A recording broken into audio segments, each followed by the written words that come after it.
谁能想到这个每月也要续命的老头，是让全球顶尖组织为人惧怕的男人。他一辈子都在为公司而活，别人拿铅笔时，他为了学习握刀，几乎每天都在流血；别人通过电话初学爱情时，他在没日没夜的学习窃听。可新上任的老板改变了一切，只因老人患了癌症，就准备将他废掉。于是3个月后，一家旧书店医生打电话给巴德罗，让他按时到院检查，不然后果不堪设想，他可能活不过3个月。但巴德罗一辈子都在死亡边缘徘徊，根本不怕死。唯一遗憾的是，这辈子都没有留下过一张自己的照片。这时，一个女孩走了进来，问巴德罗有没有2手课本，他想要给弟弟买。于是巴德罗就给他翻找起来，期间问女孩是不是前面高等学院的学生，看胸牌的颜色是3年级吧。女孩表示她都答对了，看来老板对周边很了解。这时巴德罗给他拿出来一大堆新书，女孩赶忙说太多了，他没有那么多钱，况且这些也不是2手的。但巴德罗撕开外包装告诉他，现在是2手的了吧。随后意味深长地告诉女孩，有机会就多照顾照顾弟弟，没必要做这些事情，趁现在回去吧，那样他可以留住性命。女孩很是奇怪，为什么巴德罗已经看穿了他的意思？我记得那所学校所有学生的脸，但却没见过你。你说自己读到3年级了，可惜的是，那所学校才成立不到2年。更重要的一点是，我这辈子都以血腥为伍。你以为喷点香水就能掩盖到身上的血气？女孩眼看事情败露，当机立断准备先下手为强。但下一秒她停住，明明握刀的是他，但看到巴德罗眼神的那一刻，他却有种晕死的感觉。但巴德罗没有杀他，而是将书打包给女孩，让她拿着书赶紧离开，否则让他的同伙知道他未获得有效的成果，就会实施灭尽。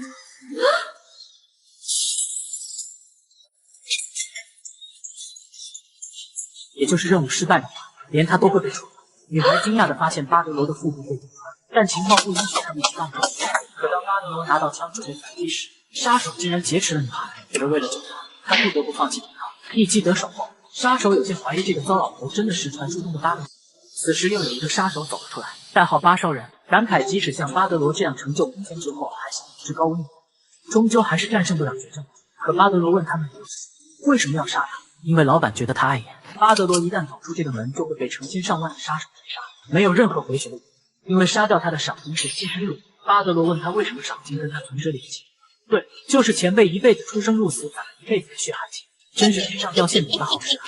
所以前辈，你一定要死在我手上。紧接着就是一群无数最后直接一拳将巴德罗打到后面，看样子像昏死过去。他们没想到来之前还挺紧张，结束的却这么快，赶紧收尾吧，毕竟他可是巴德罗。但巴德罗并没有昏死，紧接着向他们丢出一颗闪光弹，杀手们这才意识到巴德罗是故意他们来后门的。8烧人让小弟们赶紧去找，失血过多，他走不了多远。此时外面下起暴风大雨，巴德罗连场经历一战的力气都没有。原来他也有老年痴，过往的一切在他的脑子里不断成型。他一生没有贪图荣华富贵，却要落得如此下场，但至少不应该这样对他们，不能这样死去，不可以让他们动念一切，那可是有特殊用途的义武器。但即使巴德罗再不来，他还是倒在了血泊中，大雨还在淅沥沥地下，貌似上天也在为他的来到花坛。8烧人第一伙，2个杀手正在议论煮熟的鸭子飞了。要是杀掉巴德罗，76亿就是他的。可他们是唯一知道巴德罗长相的人，理所应当赏金会落入他们的口袋。可这时一个男人走了进来，穿着的衣服也跟巴德罗一样。男人告诉杀手，他不知道是怎么回事，醒来就变成这样了。杀手们根本不想听他说什么，以为男人就是个学生，让他赶紧滚蛋。但男人告诉杀手，知道他们在做什么够了，不要浪费时间，带他去见8烧人。2个杀手互相看了一眼，立马笑嘻嘻地跟男人说，原来是同行啊，不过同行上门可就不能活着出去。但怎么回事？这个家伙单手接住了他的拳，并且随着骨骼断裂的声音，杀手的整个右手粉碎性。这时另一名杀手持刀从背后突袭，放回他的左手。杀手此时掏出一把刀，问男人是谁，从哪里来的。但他没有直接回答杀手的话，而是告诉他擅长用刀的属于3流杀手，擅长用所有武器的属于2流杀手，而1流杀手能把世间万物都当作武器使用。杀手觉得自己也被侮辱，冲上来准备拼命，但男人只是一击就打掉了混混手上的匕首。随后一条章鱼腿在他的眼中不断放大，紧紧勒住他的脖子。杀手在经历了他一生中第一次空中360度托马斯大回旋后，最终留给他的归宿就是一罐热气腾腾的咖喱。做完一切后，男人缓缓捡起地上的照片，这就是他们手里唯一一张他的正面照吗？看来成千上万的杀手需要更新换代，毕竟老巴德罗已经死了。其实巴德罗自己也有点不敢相信，穿透腹部的枪伤消失了，癌细胞带来的剧痛也消失了，他彻底变回了年轻时的样子。不过在行动之前得换一身行头。在友好的跟一群地痞无赖交流了一下后，巴德罗也成功换了一身行头，但他存折里的76亿是彻底不见了，非要跟他撕破脸是吧？走在路上，巴德罗听到后面的年轻男女在讨论荣耀俱乐部，这让他回想到他长大的地方，光荣孤儿院曾由宗教机构进行小规模运营，而过了50年的现在，它摇身变成了在各界极具影响力的大型联合企业，戴着名为荣耀俱乐部的面具，做着各种不法勾当。这毕竟是他奉献了一生的公司，所以必须要由他亲手毁灭。此时，巴烧人回到花坛，看到杀手的尸体，他惊讶地发现监控被毁，而且没有使用武器的痕迹。那只有一种可能，巴德罗那个老家伙用什么方法逃过一死，甚至还杀掉了他们的人。总之，马上就要公开下令通缉巴德罗了。不管发生什么事，他们都要先下手为强，让女孩发现巴德罗的踪迹，立马向他汇报。可自从他被老人救下后，他并不觉得巴德罗是坏人，甚至女孩觉得是他的缘故才让巴德罗受伤，很是内疚。这时他们走到一个包间，突然发现里面竟然有一个男人在吃饭，随即问他来这里有什么事吗？他们并没有私下约过，虽然没约过，但有点约。巴烧人有点疑惑，难道他催过男人债吗？而巴德罗确认了他的想法是对的，确实催过债，不过数额有点大，大概76亿。一听到这个数字，巴烧人立马命令小弟子，紧接着告诉眼前的男人，不管他是不是跟巴德罗有关系的人，今晚都不能活着离开。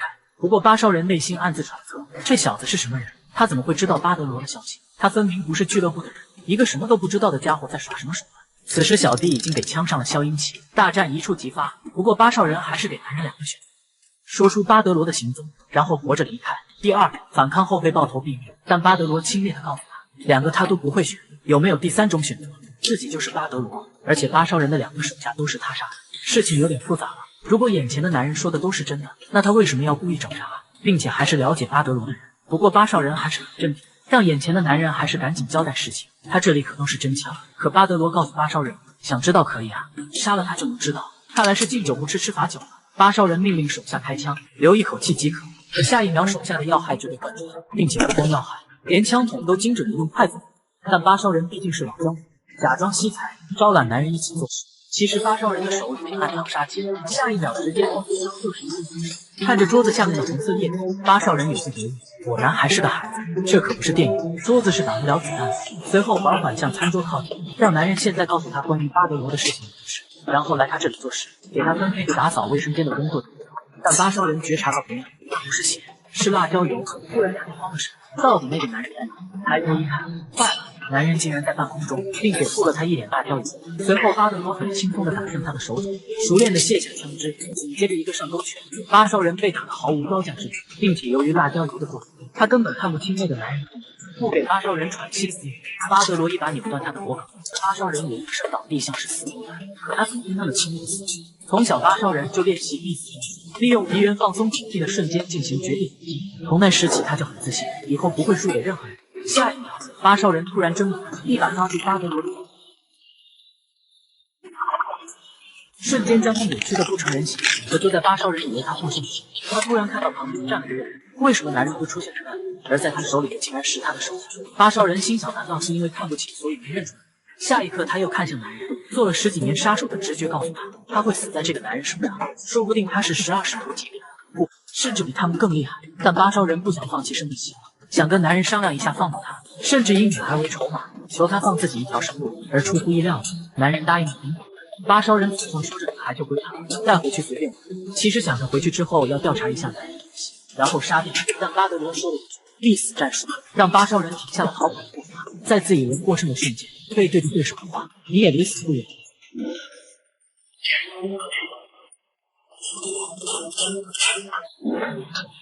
此时一处高楼内，手下汇报巴烧人已确认死亡，现场的监控也被拆除，没有留下任何痕迹。男人有些惊奇了，快死了的老家伙中弹，却在1天后回来，不留蛛丝马迹的杀了4个训练有素的杀手，随即停下训练，让手下传达下去，从此刻起允许猎杀巴德罗。于是当天晚上，大街小巷都开始流传一张海报，请为老人家提供一顿热腾腾的饭。而巴德罗一看，这哪是慈善，这明显就是在统计他。但他们根本不需要找巴德罗，他会主动上门。但青角荣耀俱乐部他需要帮手，他也的确想到了一个人，但是那个家伙有那么一丢丢难搞。来到一处废旧洗手间，巴德罗不由感慨，几十年过来，这里的人越来越多。来到墙壁处，巴德罗准确地找到了。令他没想到的是，这里依旧这么奢华，真不愧是用钱堆出来的。这时，一根带刺的拐杖指向他的颈部大动脉。旁边的女人是个盲女，但她可以通过其他感官感知旁边的一切。很年轻，身上没有酒味，也不是周围的乞丐，但也不是小偷，因为他虽然年轻，但充满杀气。最后他判定，男人是荣耀派过来的。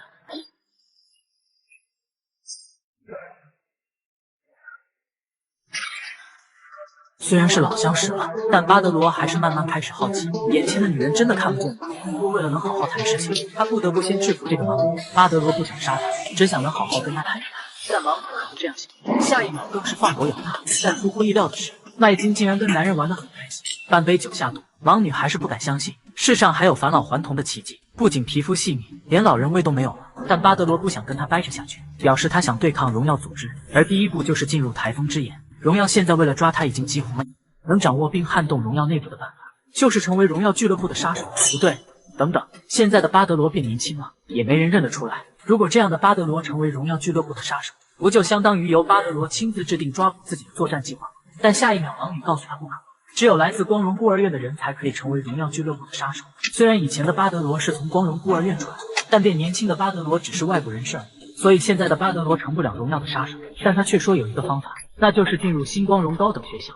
虽然外表看起来很像普通的学校，但其实就是培养杀手、隐秘的运营杀手生化班的存在。而巴德罗成为荣耀俱乐部杀手的唯一途径，就是进入杀手生化班。盲女通过微信对讲机跟巴德罗讲，他当听说杀手班也只收孤儿院出身的人，但巴德罗表示有一种情况例外，虽然罕见，但可以得到他们的关注。盲女似乎猜到了，此时巴德罗走向演讲台，向所有人介绍，他是今天转学来的金顺九，爱好打架，也擅长打架，并且嚣张地表示自己是个杀手。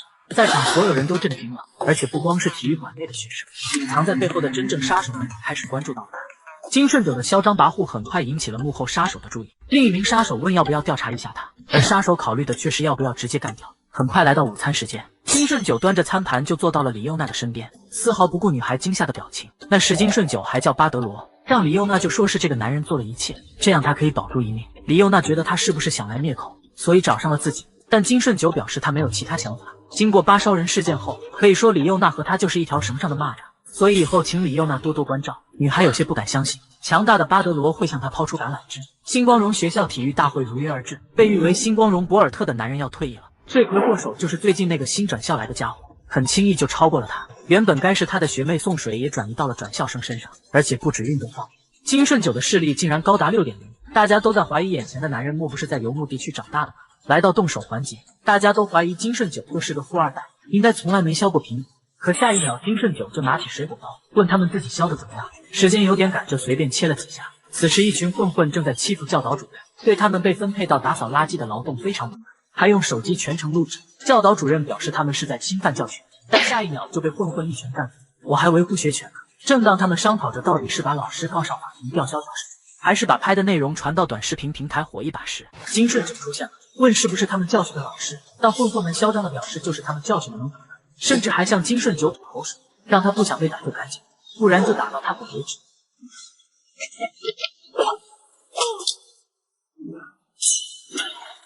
而结果就是他们连绵不断的对不起。随后金顺九问他没事吧，但老师竟然颤颤巍巍地说，身为学生怎么能在老师面前动手？然而金顺九并没有答话，而是捡起那些混混遗留下来的手机。可下一秒，秃顶老师居然从背后偷袭金顺九，一击被挡后，秃顶老师证实了自己的眼光果然，眼前的学生不是一般人，证据就是他的 baby， 从动手到现在一滴咖啡都没洒。秃顶老师让金顺九说说看，在哪里学的这些本事？为什么要学？报仇？金顺九表示他要报仇，但不能说自己是想夺走他人生的荣耀麾下的所有人，只能编造他失去了家人、房子还有钱，所以他现在跟死人没什么区别。秃顶老师一听，当即问他要不要加入服务部，而金顺九等这一刻好久了，等着他来接近自己。李光辉老师，不对，荣耀的杀手教官。在路上，李光辉向他介绍，只有少数被选中的人才能进入服务部，学习杀手的生存之法。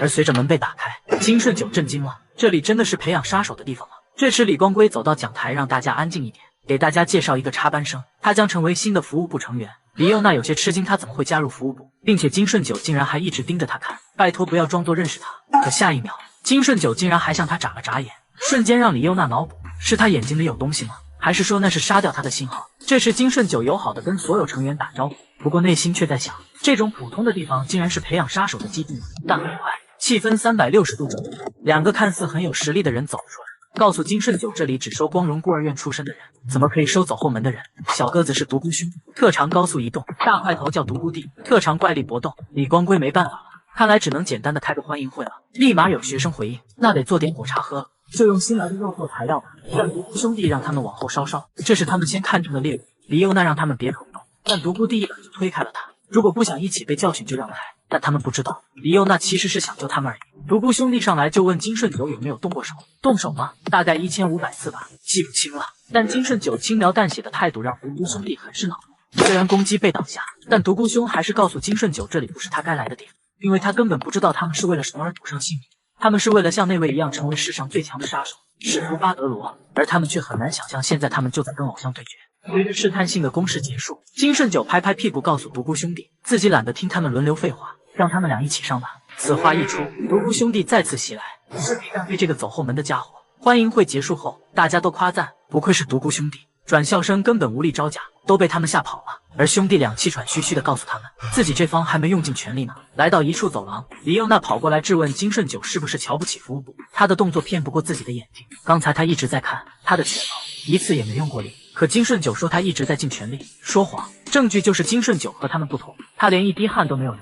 随后李幼娜一把将金顺九壁咚在墙上，问金顺九这么做的理由是什么，甚至还故意隐藏实力，到底想得到什么？金顺九问他想知道吗？场面陷入了异常的尴尬，可还是金顺九打破了僵局，告诉他现在是去食堂吃饭的时间。骗鬼吧！现在是晚上12点。此时一处汽车站，大巴司机正美美的抽着烟，心想什么包车一次给100万了，今天运气也太好了吧！可下一秒他就愣住了，明明自己接到的是团体预约，为什么只有一个客人？乘客表示就他一个人，但是行李有点多。大巴司机心想行李多点就多点吧，看在钱的份上也无所谓。可他忽然感觉箱子好像动了2下，男人立马夺过行李箱，问司机师傅要不要打个赌，猜猜行李箱里是什么东西。很快大巴上了高速，虽然司机师傅没有跟男人打赌，但他没有感觉错，刚刚分明感觉箱子在动。第二天，李光辉很早就来到教室，告诉所有人大夏集团的崔恩昌会长发来了通知，他可是荣耀最大的赞助人之一，成功完成此次任务的组将得到会长的推荐，立即获得服务资格证，换句话说就是正式成为杀手。很快大家就问李光辉委托内容是什么，救人质。最近经常发生针对学生的绑架事件，但问题是被那群家伙绑架的人中有一个是崔会长的独生子。很快又有人找会长的儿子，不是报警就可以了吗？话是这么说，但是崔会长想报仇，任务只要救出崔会长的儿子就可以。到了报名环节，大家似乎都不太愿意，找各种理由不想去，但还是有人愿意。独孤兄弟率先报名，而且不仅是他们，李幼娜和金顺九也要去。独孤兄弟表示他们已经准备好了，现在去摧毁敌人老巢就好了。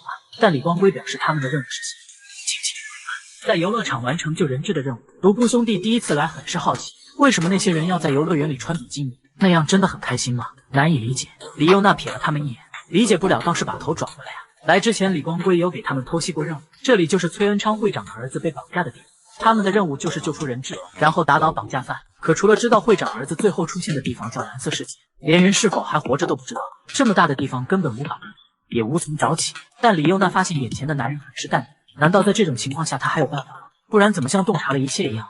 来到一处游乐设施，管理员告诉他们这个游乐设施只有预约之后才能使用，如果听懂了就请离开。这时李幼娜打开预约软件，发现特特兰蒂斯和鬼屋都预约满了。独孤兄弟觉得他一点也没有身为杀手的主意，下一秒他们就不亦乐乎的骑着旋转木马，给前面的孩子都看傻了。金顺九就这么静静的看着他们玩，毕竟这应该是他们第一次来游乐园，因为他们的过去并不是很快乐，能玩的时候就尽情的玩吧，毕竟不知道什么时候还能再笑得这么开心。甩掉独孤兄弟后，李幼娜独自一个人坐在长椅上，享受着难得的惬意时光。可突然叮铃一声，她的手机竟然连接上了会长儿子的 AirPod。难道被绑架的他就在附近吗？可为什么位置在女洗手间？李幼娜猜测可能是谁捡到了耳机，或者是同名同姓的人也有可能。来到女洗手间，李幼娜看到一个女孩正在补妆，周围并没有什么特别之处，但信号确实是从那个人身边传来的。为了一探虚实，李幼娜准备和善的上去打个招呼，但理想和现实总是有一定的差距，吓得女孩不断尖叫。女孩的男友立马冲了进来，问她发生了什么。在得知李幼娜有想打他女友的意图时，红毛立马就不礼貌的推搡她，表示道歉是必须要道歉的，但得先挨几下打。这时三人发现李幼娜不见了，担心她会不会出什么事情，但金顺九告诉他们，应该不会发生值得他们担心的危险之事。李幼娜做完一切后觉得有些不太好，立马又变得和善起来，说说看吧 ，AirPod 从哪里捡到的？紧接着李幼娜就跑过来告诉他们自己发现了会长儿子的 AirPod， 但其实金顺九早就知道目标在什么地方，只是想让他们好好玩一下再行动，让他们想一下，在无论去哪里都人堆眼杂的地方，能让人神不知鬼不觉消失的方法，应该就是找一个不起眼的地方，即使有人尖叫或者受到袭击，也不足为奇。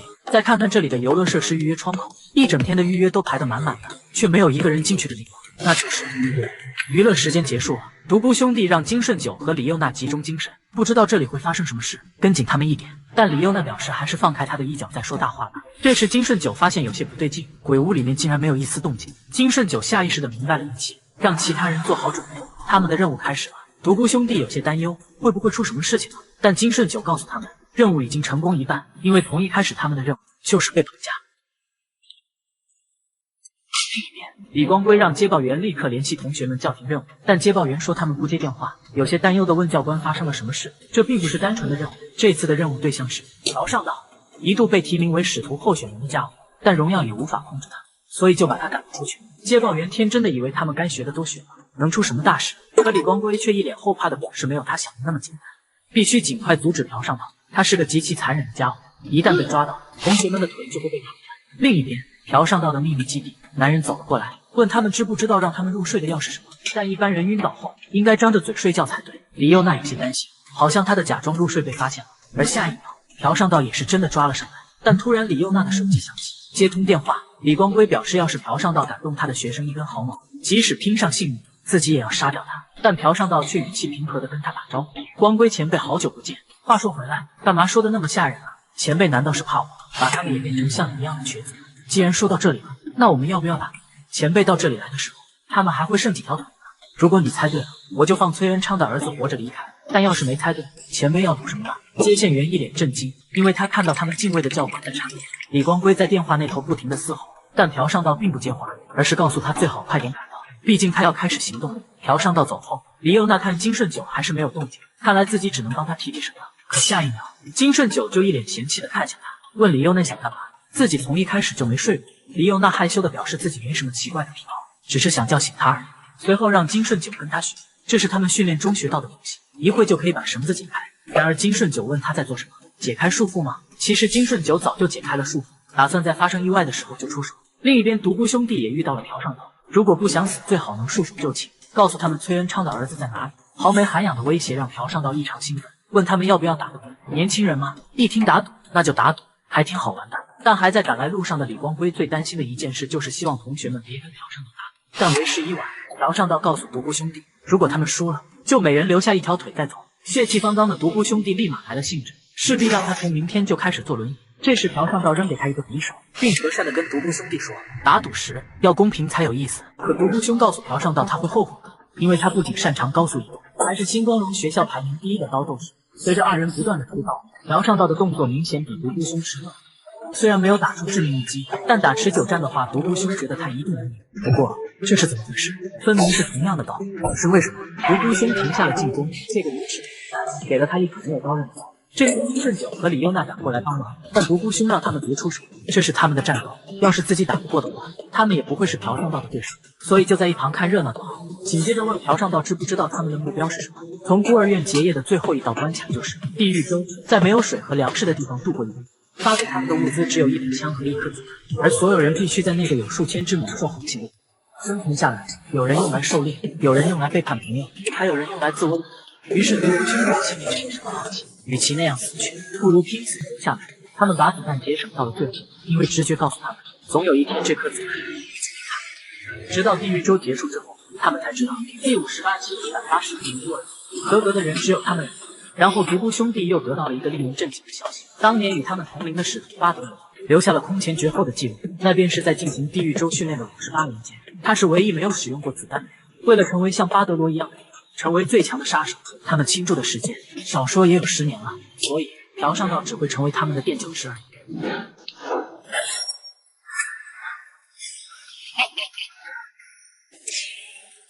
原来男人手上的刀名为库卡，无论是质量还是重量都是普通刀的3倍。朴尚道练了一辈子，却东西比刀快，比斧头还重，本身就是索命利器。重新认识一下，朴尚道，前荣耀所属杀手，特长卡利武术，推测等级1级。而下一次对碰，朴尚道不准备隐藏实力了，被一击击中。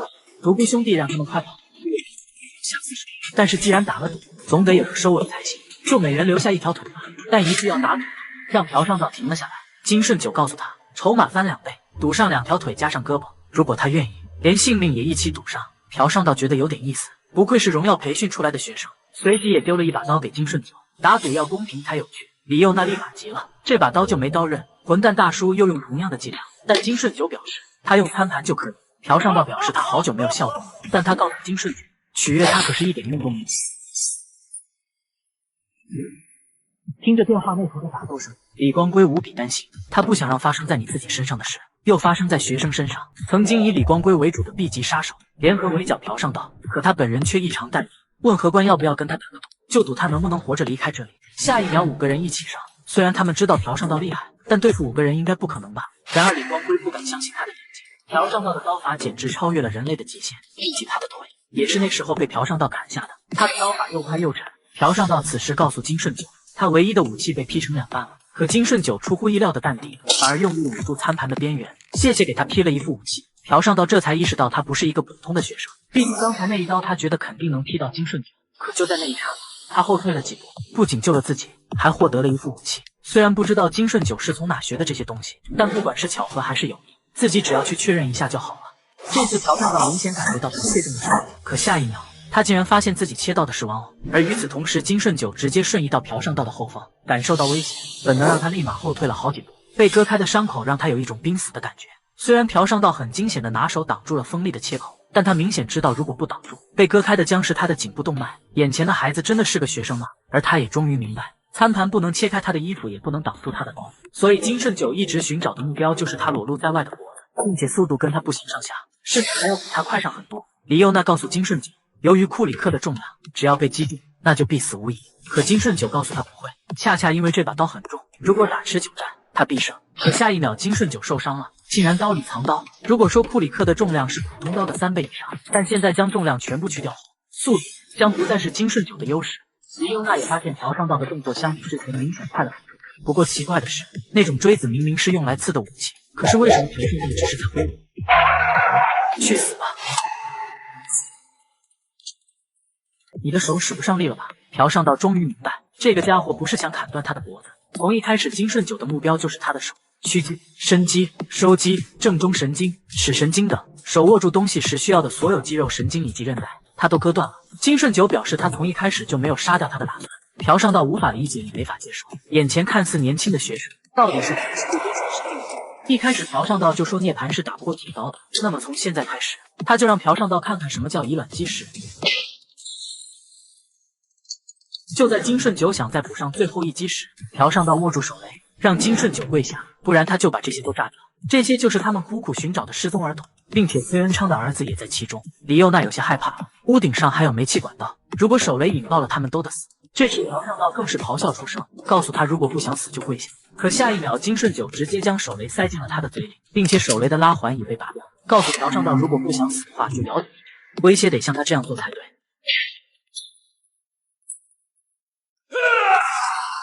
打完后，金顺九夸了他一下，咬得不错。作为奖励，他将拉环塞了进去，让朴尚道别哭了，少装模作样，快起来吧。可起来的朴尚道竟然放狠话，说本来他不想做到这种地步的。李幼娜惊呼，难道他还有什么后手吗？可下一秒，朴尚道请求金顺九能不能就当跟他打平，就假装他们没打过架，然后自己也会放了所有孩子。这时李光辉终于赶到，可他的亮相和现实真的差距好远。朴尚道竟然跪着求自己快救救他，几个人互相看着对方，一时陷入了尴尬。不过这件事就算结束了，崔会长的儿子得救，朴尚道也被组织回收，移交到荣耀总部。李光辉一直以来的噩梦也彻底消失了，但他还是很难相信，这群看起来乳臭未干的孩子完成了此次任务，并且存在很多怀疑的点。但金顺九说不是他干的，那自己也无话可说。但至此以后，他们也成为了真正的杀手。但独孤兄有点不满意，毕竟他们打败的是快要成为了 S 级的朴尚道，为什么评级只有 D 级？但他们完成任务之后就被带到了 E 级，并不清楚会去往何处。一开门，甚至看到2个肌肉女壮士。独孤兄弟见状，立马感觉自己是来拖地了。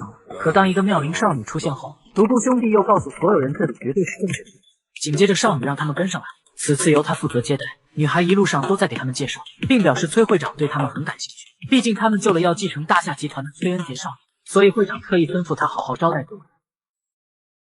不过这些都还没完，今天的主舞台是这个地方。独孤兄弟震惊了，因为在他们面前是全球最尖端的武器陈列。紧接着，女孩向他们介绍，大夏集团拥有世界上最先进技术的军需企业，也负责为荣耀杀手提供各种战斗武器。为了庆贺各位被任命为正式杀手，会长说他们想拿多少就拿多少。独孤兄弟表示他们作战又不需要持枪，可下一秒他们就把浑身塞满了武器。女孩提醒独孤兄弟其实是可以邮寄的。李优娜发现这里竟然还有大马士革刀，还是 S30 材质的，这么贵重的东西真的随便拿吗？那自己也拿一个吧。但李优娜突然想到那一天她并没有做什么，她真的有资格拿吗？这时女孩问金顺九有选好武器吗？然而她仅是选了一支钢笔，毕竟其他所有都是她曾经用过的武器。这时女孩突然接到会长的消息，让她将金顺九带到会长室。很快来到会长室，会长让女孩可以出去了，自己想单独和金顺九聊聊。上来会长就说他一直想见见他，寒暄了一阵，金顺九直入主题，问崔会长找他来所谓何事。崔会长毫不拖拉，直接来到金顺九的面前。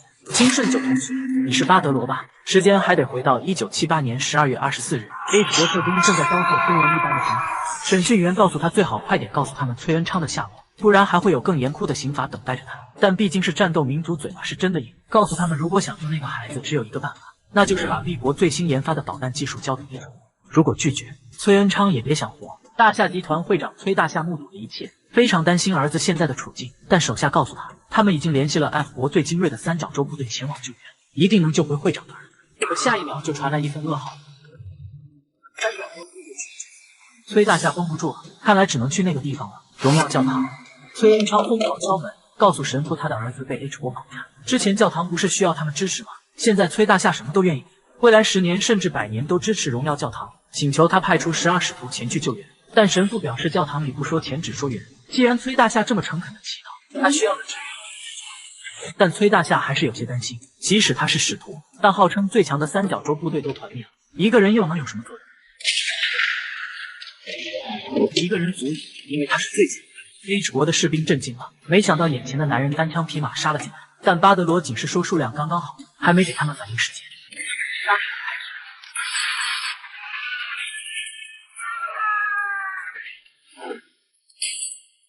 解决完最后一个，巴德罗表示他的意思是子弹的数量和他们的人数刚刚好。刚到最后一节车厢，军官立马让巴德罗把枪放下，不然他就开枪结果崔恩昌的生命。看巴德罗很内疚，军官表示他之前就听说过帝国有人，只要他出现的地方就只有他一个人。是叫巴德罗对吧？但巴德罗没有理会军官，而是用帝国的话告诉崔恩昌，等他数到3的时候就把头低下去。2、3。大难不死后，崔恩昌感谢眼前这个男人，永远不会忘了他的救命之恩。但巴德罗告诉崔恩昌，他并不只是救他而已，他是来拯救大夏集团的未来。如果听明白就跟他回去，毕竟他们还有很长一段路要走。当时还小的崔恩昌就觉得眼前的男人太冷，40多年后他依旧没有忘记英雄的脸。所以崔恩昌问金顺九，他猜对了吗？他是巴德罗，有孙子吗？金顺九难得会被人吓，但眼前的男人真的是那时候软弱的小男孩吗？现在看起来很风光啊。崔恩昌问金顺九为什么只选了一支，为什么不多选？他可不能让恩人的孙子这样的样，为他准备了一点小礼物，希望金顺九能收。这是大夏集团的技术 ST Petrus V4， 由大夏集团开发的年代，最高时速527.21千米每小时，搭配宇航功能，在执行任务时不用担心被 GP 是。这摩托刚开出去就连李玉华都被迷住，这也太酷了吧！可独孤兄弟却一脸不屑，有什么好惊讶的？像个孩子一样。但下一秒他们就要求能不能给他们的武器都要换成。金顺九将头盔抛给李幼娜，快点上车带走。这时李光辉打来电话，告诉他们荣耀的前辈很想见见他，毕竟4年了，他们是唯一一批被扣除。去审视一下年轻的血液吧。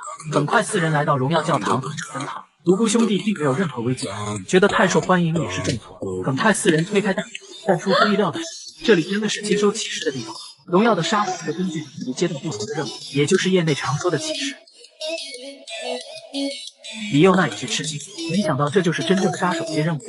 但其实金顺九懒得告诉他，只有低级杀手是这样接任务。很快独孤兄弟也拿到了他们的任务，欣喜的他们以为这任务会不会是晋升 S 级，可翻开一看，竟然是战斗2个部。任务官走过来告诉他们，自己不会给新人发布任务，相反还会给他们特别美丽的圣杯。独孤兄弟觉得这一定是任务官的示好，觉得他们是有潜力的杀手。不过下一秒任务官就将圣血洒他们的头，这个男的是不是很美？他们早就在这里等着，为的就是好好教训这几个初出茅庐的徒弟。很快就被任务官的挑衅激怒，即使面对一群 B 级的杀手，身为 D 级的他们也毫无畏惧。但 B 级杀手们觉得他们真可惜，等会就让他们认清等级之间的差距。可下一秒，独孤兄就告诉他们当然不知道 D 级意味着什么，因为他不是为了成为 D 级而生，让 B 级杀手记住，他们是要成为 S 级使徒的独孤兄。区区 B 级还这么嚣张，从现在开始他们要动真格了。看着他们之间的战斗，众人都怀疑这两个人真的是血缘。面对资深老手竟然一点也不害羞，李幼娜也发觉独孤兄弟好像变得更强了，难道是因为更自信了？此时 B 级杀手被逼到一处角落，但独孤兄突然不见了，下一秒他竟然出现在男人的身后，但不给 B 级杀手反应的时间。出乎他的意料 ，B 级杀手完好无损出现在他的眼前，但独孤弟的手被直接贯穿。独孤兄刚准备去看看一点伤势，但 B 级杀手一拳就轰了上来。李幼娜本能的想上去帮忙，但另一个 B 级杀手张关张阻止了他们，告诉两人那个家伙奋斗了一辈子才得到病危。但听说一般的杀手到他那种程度也算是有所成就了。荣耀的 D 级杀手通常负责以普通人为目标的任务 ，C 级主要对付黑恶势力等以努力为业的目标 ，B 级主要解决杀手之间可能会有冲突 ，A 级负责执行国家级别的暗杀任务。一旦成为杀手，就要有手染一辈子鲜血的决定，并且为了成为荣耀组织的最强者呕心沥血。最后就算放弃人生，也要想方设法成为一级。但从 S 级开始，就是即使再努力也达不到的水平。站在杀手顶峰的12名 B 级，也就是10。另一边 B 级杀手问独孤哥想不想知道成为使徒的办法？是什么？只要重生就可以。打完最后一局 ，B 级杀手告诉他们，就这样还成为什么使徒？还是回家找妈妈喝奶去吧。光荣孤儿院出来的哪有妈妈？李幼娜觉得他说的有点过分。但张关张挑衅的戳了他一下，怎么他也能得到 B 级者？一没能力，二没资格，连路过的狗知道了都要笑掉大牙。但下一秒羞辱被制止，金圣九让他别太过分，握着张关张的手也更加用力。但金圣九忽然意识到这样做可不行，盲女告诉他形势不能过于高调。一个新人金圣九打败一级嫖娼到像话吗？以巴德罗的实力，荣耀怀疑他是迟早的事情，那么他的计划和目标都会出现差池。所以不管是救人还是其他什么的，都不要多管闲事。金圣九这才意识到自己做的有点过。即使被张关张抽了一个大嘴巴，金圣九也没有还手，反而让张关张随便打，打完之后能让自己送他们去医院就行。一个受了贯穿伤，另一个晕倒，如果再不及时送到医院救治，很可能会有危险。他们以后将不再把成为使徒挂在嘴边，时刻谨记前辈们的教诲。张关张的面子得到了极大的满足，也就没有继续联系他。不过，让4个人把服务资格证交出来再走。随着教堂大门关闭，4人灰溜溜的走了出来。独孤兄缓缓说道，如果让李光辉老师知道资格证丢了，肯定会拔光所有人的头发吧。对不起李幼娜金圣九，自己没有能保护好他们。金圣九看出了他的失落，但独孤兄还是在自顾自地说一些强装淡定的话。下一秒，金圣九将头盔戴到独孤兄的头上。走吧队长，该去食堂吃饭了。回去的路上，李幼娜问金圣九怎么才可以变强，但这明明就是一个没法回答的问题。金圣九都不太想搭理他，但李幼娜突然问他，难道一点都不在意吗？不在意资格证就被他给抢走了。但金圣九并没有安慰他，而是告诉李幼娜弱肉强食本该如此。感受着李幼娜的情绪波动，金圣九只觉得好麻烦，谁让他们是一起的呢？很快来到午夜，2个 B 级杀手大摇大摆地走了进来，有说有笑，上午打得真爽。一群乳臭未干的小屁孩还敢跟他们抢饭碗。不过他们刚想说，有个小子眼神里杀气很重，那小子就出现在了他们的面前。2个杀手觉得他一定是因为白天的事情不服气，想过来找回场子，但结果就是在被他们痛扁。但金圣九没有接茬，反而问他们一定要做到那种地步吗？张关张认为他一定是没挨够揍，但下一秒金圣九突然起身，要让这2个 B 级杀手看看他们一辈子都不见，以后也不会再见到 S 级使徒是怎么战斗的。起初他们并没有意识到问题的严重性，嘲笑这个小鬼不过是个心高气傲的愣头青，看来还是白天教训的轻了，得再教训一下。可喊了几声，旁边的老伙计都没有动静。定睛一看 ，B 级杀手张关张竟然一动不动站在他的旁边，并不是他不想动，而是眼前他连名字都想不起来的 D 级杀手，手上唯一可以称为武器的还是个念珠，可以说漏洞百出。但张关张就是不敢移动分毫，因为金圣九的眼神仿佛看他就像在看一个死人。另一名杀手没有察觉丝毫异样，反问他的老伙计不会被个小毛孩给吓傻了吧？张关张这才放松下来一点，觉得金圣九不过就是个眼神有点凶狠的小鬼而已。面对一个小毛孩子胡思乱想什么，随即上前告诉金圣九，这个行业有一个默认的行规，对前辈或等级高的杀手以下犯上的话，上级有权根据情况对其当场处刑。张关张觉得金圣九一定会抬起胳膊去挡，但这样的话肋下就会暴露出来，然后本能的捂住挨打的部位，并下意识的弯腰。但是自己一开始就不是肋下，而是眼睛，那样金圣九就彻底完蛋了。而让他震惊的是，自己的双手被直接切断，原来那并不是普通的手。预知结束，张关张一阵后悔，但旁边的杀手却有些恼怒，这个老伙计到底在干什么？难道真的被这个小鬼唬住了吗？但张关张表示他真的觉得，因为光是一次他就已经死了上千次了。数十年间百次的战斗让张关张明白一点，那便是即使不动手，也知道有些人是他无法战胜的存在。此时的金顺九不断向他靠近，张关张的心也在紧张的狂跳，强烈的压迫感已经不是无法战胜的威慑感那么简单了，而是一种超出他认知的存在。回想早上他还一巴掌扇了金顺九，张关张简直都有一种想死的冲动。直到金顺九走到面前，他终于绷不住了，疯狂向金顺九道歉，希望他能原谅他们今天的过失。但金顺九只是拍了拍他，听说感知死亡的能力才是作为杀手最基本的素养，从某种意义上来说，前辈具备了不错的素质啊。随后就离开了教堂。这时盲女出现在金顺九的眼前，问他是不是疯了，引战然后让计划全部暴露了。但巴德罗表示并不会，那个人是 B 级杀手，却输给了 D 级杀手。抛开丢尽脸面不说，这会让他以后无法在这个圈子立足。还没出手就输给一个毛头小子，换作是谁都不愿意说出去。很快来到第二天，独孤兄弟在角落里瑟瑟发抖，因为他们已经能够想象到极光会嘲笑他。他们在疯狂的榨干脑汁，想一些看似合理的理由蒙混过去。可突然有人叫了他们一声，竟然还是张关张，吓得独孤兄弟一激灵，问他想来干嘛？不会又是来打架的吧？语气中已经没了那时的锋芒，甚至现在还有点害怕。可下一秒，张关张竟然将服务证掏给了他们，这让独孤兄弟立马惊喜起来，以为张关张是个好人。其实他们不知道，这一切都是金顺九促成的。张关张看金顺九再也不想多逗留，假装训斥2句就离开了。这时金顺九觉得也该把李幼娜的服务证给他，可他最近却一直没看到过李幼娜。来到一处对练场，李幼娜正在对着一个疯狂输出，他觉得自己好没出息，无论是对战朴上岛，还是对战 B 级杀手，他都一点忙也帮不上。不甘心充斥着他身体的每一个角落，而且也不仅仅是他的不甘，如果照这样下去，他将赚不到用金去支付弟弟昂贵的医药费。这时金顺九走了进来，将服务资格证递给了他，但李幼娜拒绝了。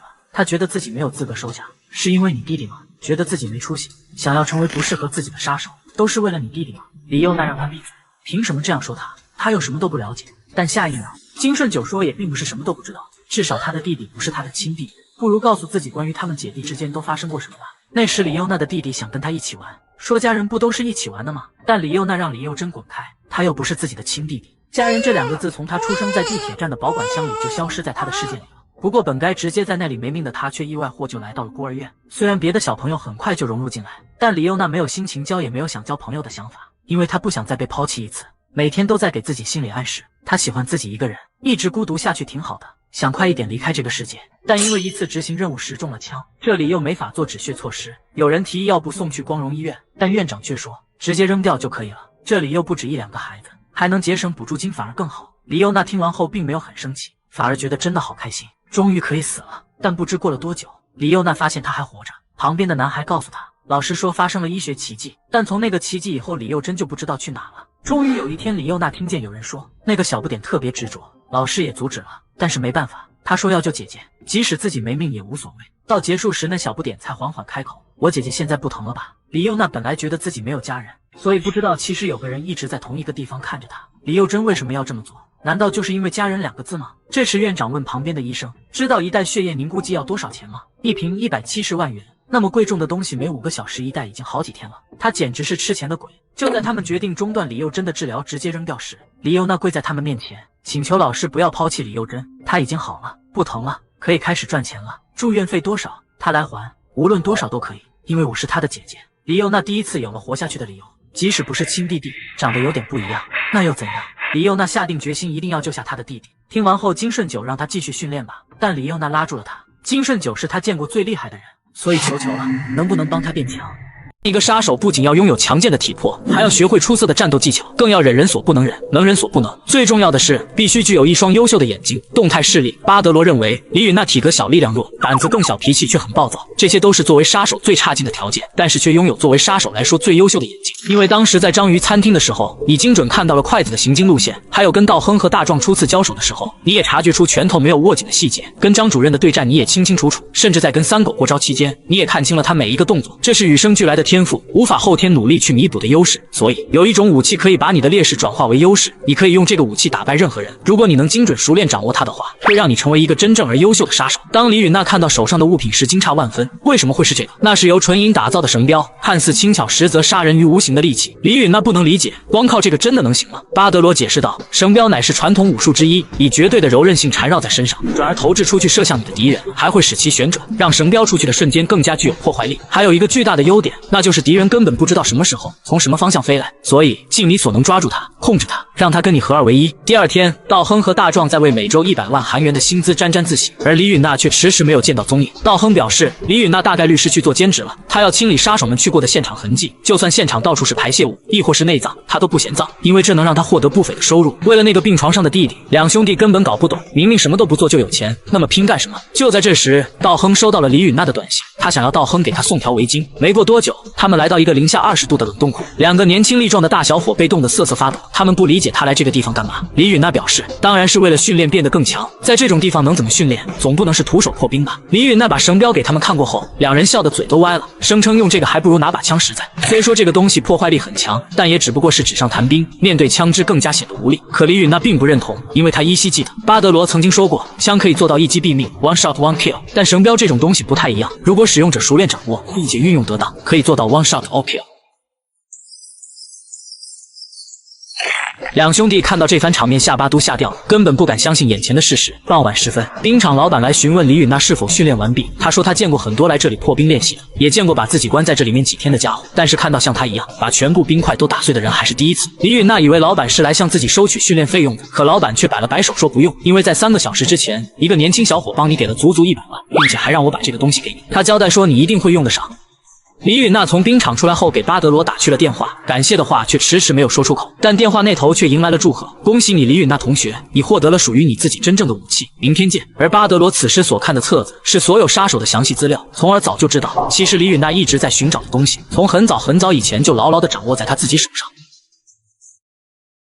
看似普通的首尔医科大，却隐藏着不可告人的秘密。不仅有伪装医疗事故的暗杀部门，还有处理废弃尸体的行动小组。杀手来到这家医院，甚至都有专门的 VIP 医师进行治疗。最重要的是，这家医院有个堪称不是人类的人——使徒内丹尼尔。他是被上天眷顾的天才医生，发生过一次医疗事故后就躲了起来。然而在4年前的巴西里约热内卢，一名警察执勤完毕后赶回警局，快到门口的时候却看到异样的情况，不知道是谁在警局门口晒衣服。可在走近一点时，他却被吓得惊诧万分，这导致他一不小心发生了车祸。原来警局门口的并不是衣服，而是一具具的尸体，这都是里约热内卢的黑帮成员。这起事件也迎来了行动小组的调查，不看不知道，一看吓一跳。某个废弃大楼里的黑帮缠斗中，各种枪支器械都被折弯了，甚至在一个柱子上密密麻麻地插满了枪械。行动小组的队长发现情况不妙，突然一双大手从黑暗之中伸了出来，一名队员瞬间被拖进幽暗阴森的房间里，只听到一段骨头碎裂的声音后，整栋大楼寂静的让人毛骨悚然。没过多久，房间里发出异常瘆人的呼喊声，慢慢的透过月光看去，天花板上插满了尸体。一个高大威猛的身影缓缓走来，一只手上还抓着一个头颅，此人身上冒着缕缕白烟，那形态宛如一尊煞神，嘴里鼓鼓囊囊的念叨着：“再给我来一个人。”小组队长被吓得不知所措，拿起手中的冲锋枪一顿扫射。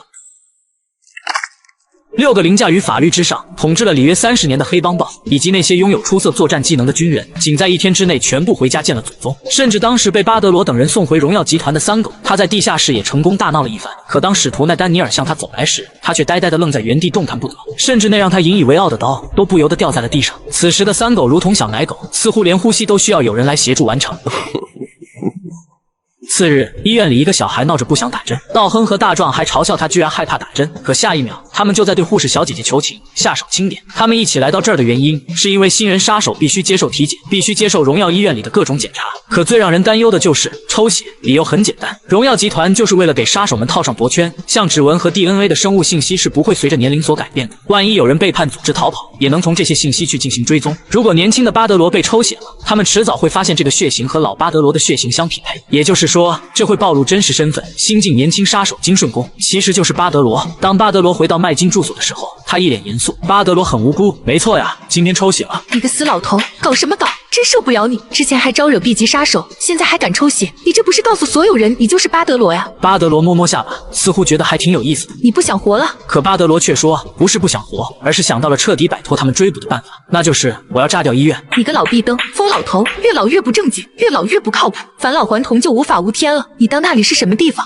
巴德罗心里当然清楚，因为自己的 DNA 应该就在医院的数据中心，摧毁数据库当然不难，难就难在那丹尼尔就在那所医院当中。可不管麦金怎么劝阻，巴德罗依旧是不为所动。他想到一个办法进去，但这个办法需要麦金的帮助。第二天，行走在街道上的路人纷纷看向了 LED 屏，巨大的 LED 屏上挂着一份问候：8月24日，巴德罗会去找那丹尼尔医生。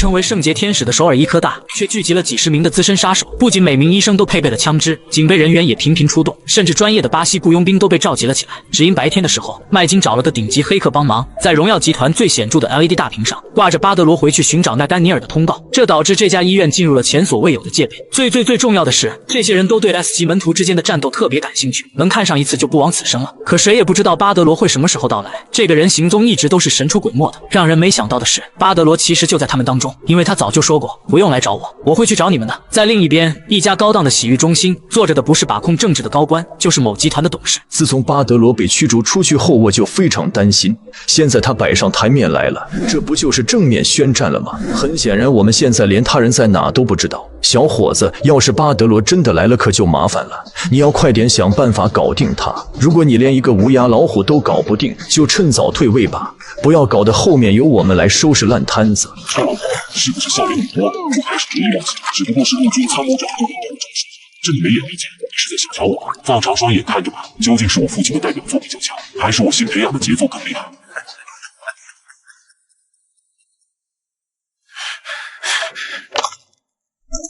还别说，巴德罗会的技能当个正骨医生也能赚不少钱。可他来到这并不是为了当医生的，而是为了干掉奈丹尼尔。可问题是根本没有一个叫罗贤日的人。难道说他做过整容手术并且换了个名字？但有一点巴德罗很确定，他一定就在医院的某个地方。就在这时，眼睛上的通话系统响了起来。看来你在人力资源部门也没什么收获。巴德罗陷入了沉思，有什么办法能不被发现金顺公的身份，把奈丹尼尔给找出来？面前一位巴西雇佣兵经过了这里，他也没有给地级杀手的金顺公好脸色，声称不好好工作就杀了你。巴德罗态度突然180度转变，因为他想到了一个好办法，既然钓鱼者不露面，那只好先处理鱼饵。随后便吩咐麦金可以去使用那个计划。没过多久，一名医护人员慌张地跑进了地下室，他把一个监控下拍到的画面递给了教授。画面显示是在3楼的骨科手术室，一名蒙面人在跟巴西雇佣兵的战斗，可这却是单方面的碾压，强悍的雇佣兵被打得毫无还手之力，仅只在10秒钟就解决了战斗。只见那人缓缓走向闭路摄像头，从画面上看到的是确实的巴德罗。这时的教授微微扬起了嘴角，表现得异常兴奋，他真的来了，终于来了。专属的 VIP 位置正等着巴德罗，也不知道巴德罗喜不喜欢，真想快点脱掉他的衣服，把他放进这专属的人形标本里。原来那个画面是利用 AI 技术合成上去的，甚至是以前老巴德罗脸上的皱纹都分毫不差。事情做到这个份上，那丹尼尔就不可能不露面了。诱饵既然已经抛了出来，现在就该等于上钩了。午间时分，李允娜竟然也来到了这家医院，可她不能理解的是，那个被称为教授的使徒奈丹尼尔为什么会让他过来医院？难道说当时在章鱼饭店的事情被他们发现了吗？突然，巴德罗出现在李允娜的身后，他询问李允娜为什么会到医院来，因为正常来说他不应该会出现在这里。看到如此戒备的金顺公，李允娜才透露出心声，他觉得金顺公很难相信这个事实。当时在书店碰到的那位爷爷，看得出来跟金顺公有着必然的联系，可那人为了救下自己中了枪伤，不出意外的话，他可能已经不在人世了。巴德罗沉思了片刻后说道，虽然不想把你牵扯进来，但如果是因为那件事你才来的医院，你应该见过这个人，使徒奈丹尼尔。别说你不认识，你应该没有被召集参与这次的狩猎行动，是不是这个人把你叫到这里来的？可还没等他开口，身后一道声响打断了他们的对话，两人朝着声音方向望了过去。可李允娜表情逐渐变得不太对劲，此时的她背脊发凉，浑身都在颤抖，无形的压力侵袭着她的全身。一个高大威猛的男人映入眼帘，此人正是被称为教授的现任使徒那丹尼尔，而他的眼神正死死地盯着巴德罗。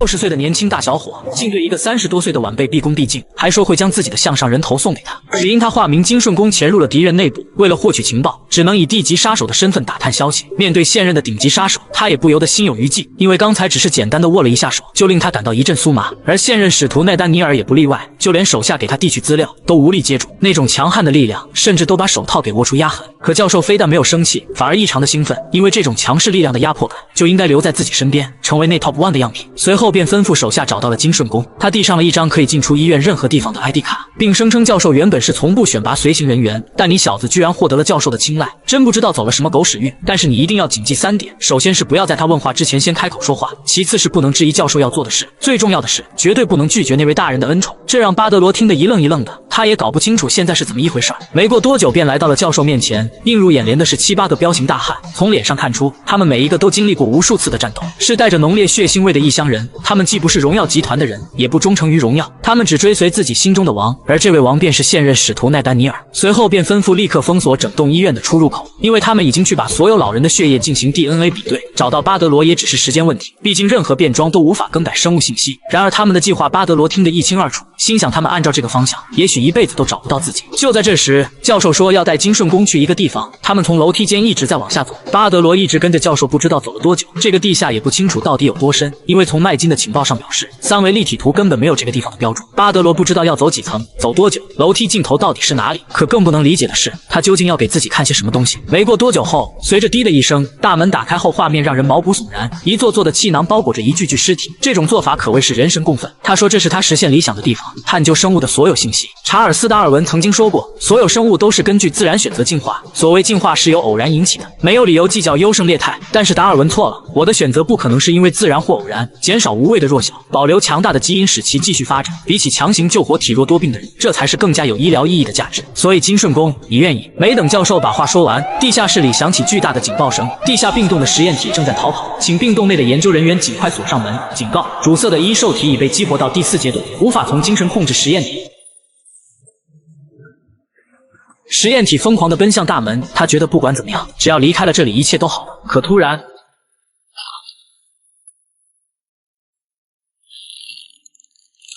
抱歉，不能因为仅仅的实验体打断我们的谈话。回归正题，我喜欢强大的人，所以强者们的肌肉甚至是细胞，我都曾经解剖过去研究。主要是我有一个非常想超越的一个人，我从你身上看到了这一切的可能性。你年纪轻轻就拥有强大不凡的力量，我想看到你进化的结果，进化后你会变得有多强大，不容得知。可这种事情想想就觉得刺激，不是吗？接受我的恩宠吧，金顺公，以我的能力完全可以把你变成 A 级，甚至可以变成像使徒一样的强者。从地下室出来后的巴德罗心中泛起了嘀咕，虽说表面上顺从了他并不会有太大的影响，但还是感受到了他不一样的强大，因为他能清楚地感应到强的另一面，并且能精准抓住时机打碎他的头盖骨。可这种力量的根源在哪里，他也很好奇。可为了要能继续调查下去，他现在的首要任务是解决掉血液的问题。他打算潜入进去换掉对比结果。麦金对他的这个决议产生了异议，那种地方的房间肯定是不好进的，并且万一被发现怎么办？可巴德罗却说这种事不会发生的，因为他现在有教授给他可进出任何房间的 ID 卡。当时跟随奈丹尼尔会诊的期间内，他都时刻注意着时间。他一般会诊大概是4分30秒，只要在这个时间段内找出来并替换掉，就不会被任何人发现。可巴德罗怎么翻找，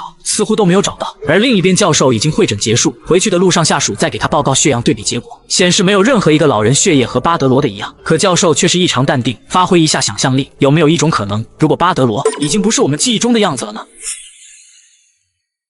人为了成为世界上最强之人，不惜一切代价向世界之最挑战。其中，在一个现代罗马大剧场中，这里是号称无法律的现代斗兽场，任何形式的杀戮都没有限制。拥有世界最强之腿称号的卡特·福格曼，当他遇到这个男人的时候，也变得毫无还手之力，仅仅一招便卸掉了他一条腿，就好似从没长在福格曼身上一般，堪称拥有世界上最硬拳头的男人。当对战到他的拳头时，自己的就如同是橡皮捏的一样，而世界上各种顶级的黑帮，在他面前也只不过是一捏就碎的玩物。可就算他把世界上的强者都击溃了，但在他们口中诉说的是，你永远不可能成为最强之人，除非叫巴德罗的男人不在这个世界上。这让那丹尼尔无比烦躁，因为至今为止所干掉的那些人，张口闭口全都是巴德罗。所以巴德罗到底是谁？他到底在哪里？是不是只要打败你就能成为世界最强？我必须要见到你，亲手把你干掉。而当他想着这些事情，回到自己房间的时候，却发现金顺公在这里。他不能理解，一个区地级杀手为什么要进入使徒的私人房间。此时的巴德罗一脸茫然。这几天教授都在同一时间同一路线进行会诊，可现在离结束会诊还有2分半的时间，为什么这个家伙回来的这么快？难道说他是故意做给自己看的吗？无论是会诊，亦或是劝自己接受恩宠，还是说展示隐藏在地下室的秘密，这些难道是为了引出自己现身而抛出的诱饵吗？教授又重复问着，你真的很有必要对此解释清楚。巴德罗眼光一闪，灵机一动，我是来把这个转交给您的，虽然不知道这个是什么，但这个是洪博士叫我拿给教授的。说罢便立刻想要离开，却被教授一把抓住了肩膀。他也不是傻子，这个资料上的翻阅痕迹不像是不知情的样子。你到底是因为什么想要知道那些老人的血液样本？你究竟对里面的哪一点感到好奇？如果你无法回答这些问题，那真相显而易见。可巴德罗却表现得异常从容。他说，一个人可以改变语气和行为，甚至是面部特征和表情，但是有一点是绝对无法伪造的，那就是 DNA。我们一直都抓不到巴德罗，所以我大胆猜测，也许巴德罗已经不是我们所知道那副模样了。我才来翻找最近做过整容手术，亦或是变性手术的人进行比较，然后跟图表上的血型来比对，却没有发现相匹配的人。所以对不起教授，本应该征得教授的同意再看的，但因为太想抓住巴德罗的想法所冲昏了头，我僭越了，对不起。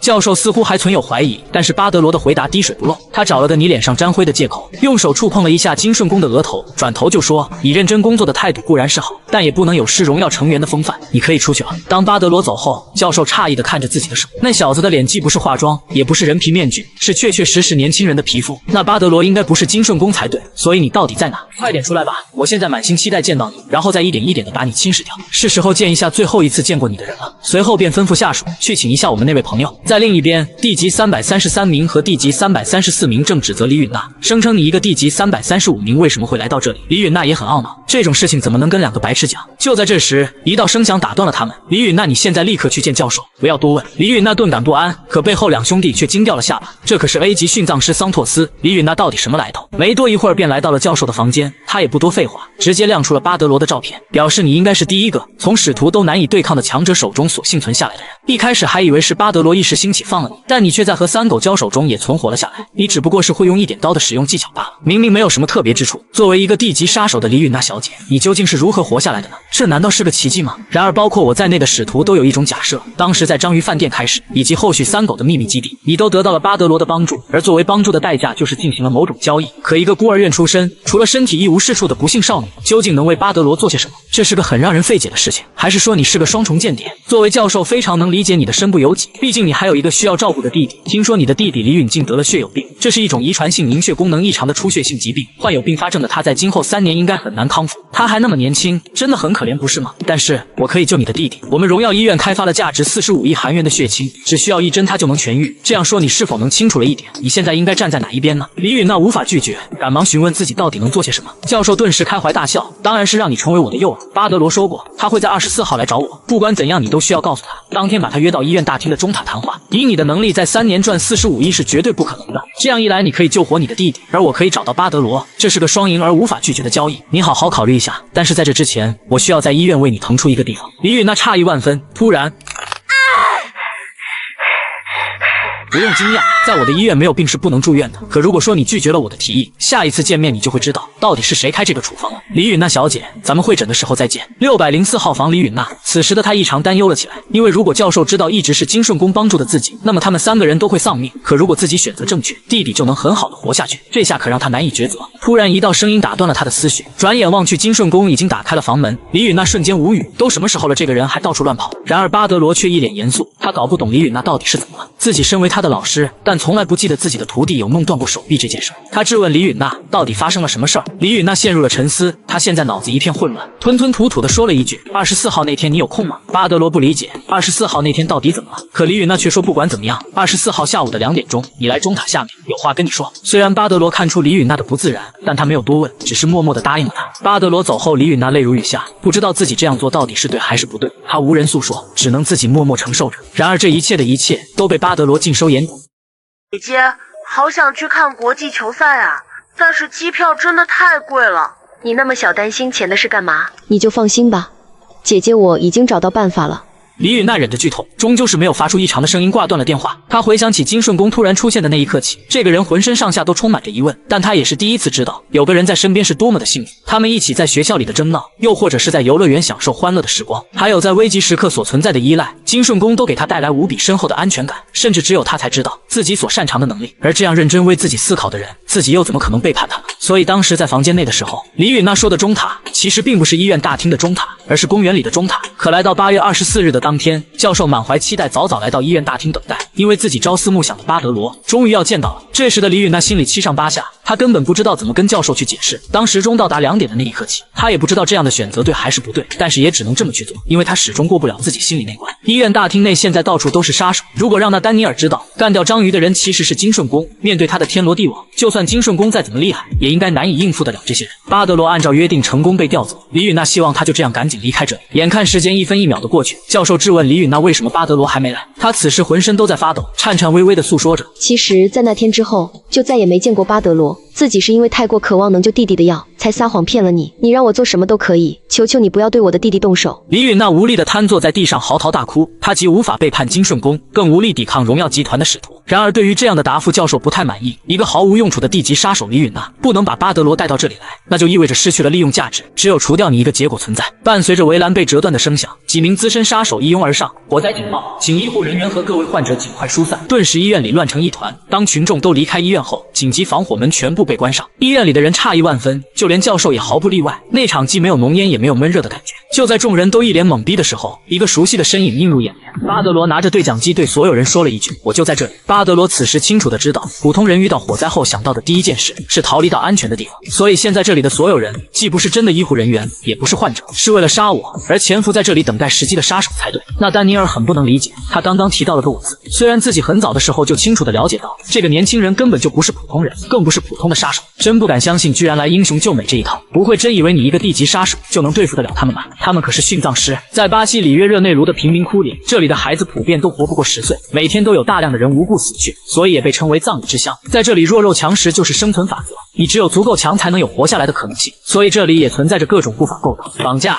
药品、不法交易，只要你能想得到的，在这里都应有尽有。而从那里幸存下来最强的100个人，现在都聚集在这所医院里。金顺公先生，既然巴德罗没来，也恰好可以看看你的潜力到底有多深。现在的你如同老虎幼崽，还不足以成为一个猛兽，面对一群猎狗般的野兽，你应该难以招架得住。别再耍小孩子的脾性了，接受我的恩宠，让我好好让你变得更强才对。而巴德罗对这些似乎一点都不感兴趣，无奈地耸了耸肩。那丹尼尔也明白了他的意思，仅在一瞬间，两人便从高空落下。地级杀手提着利刃就跳起来，可他们还没高兴2秒半的时间，就被巴德罗轻松地抹了脖子，这让在场的众人都大惊失色。他连看都没看就干掉从天而降的杀手，甚至还精准瞄准了他们的大动脉，而那把武器仅仅只是一支钢笔而已。巴德罗微微叹了一口气，现在的你还觉得我只是一只老虎幼崽吗？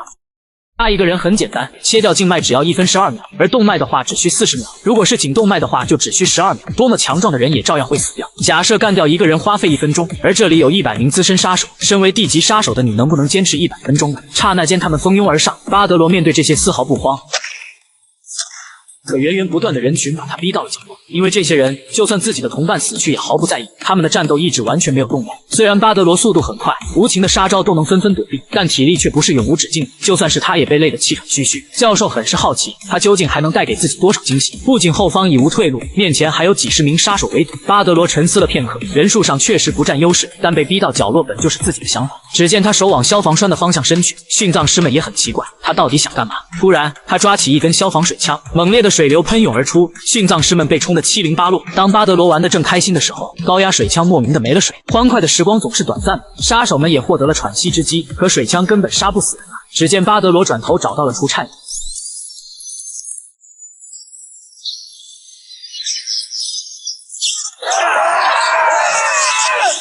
电光火石之间，一部分殉葬师纷纷倒下，强电压也在这个时候短路没有了威力。教授对此番操作也是敬佩不已，这小子被逼入绝境只是装装样子，被迫使用水枪是为了让他们觉得穷途末路之举，实际上全都是为了用除颤仪而埋下的铺垫。虽说人数上有一定的下降，但仍然剩下一大半的殉葬师。只见巴德罗捡起地下的写字板，拿起了笔在上面描绘了起来，随后便扔向殉葬师们。写字板上绘出一个人形，而在脖子处画了个大大的红叉。巴德罗缓缓走向人群之中，因颈动脉被刺伤，导致失血过多，这将是你们所有人的死因。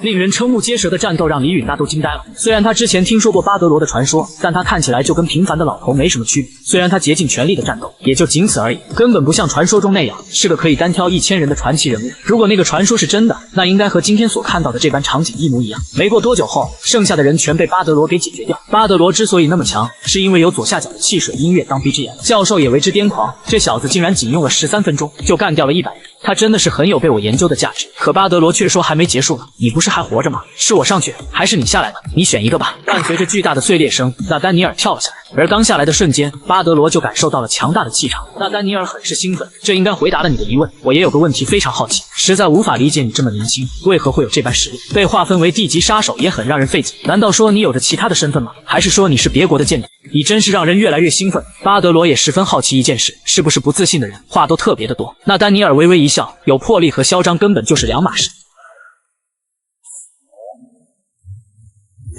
巴德罗疑点重重，他哪来的力量改变攻击路径？明明是直冲而来的招式，却在瞬间改变了行进路线，把自己给击飞了。这种不现实爆发出的力量感，让人着实畏惧3分。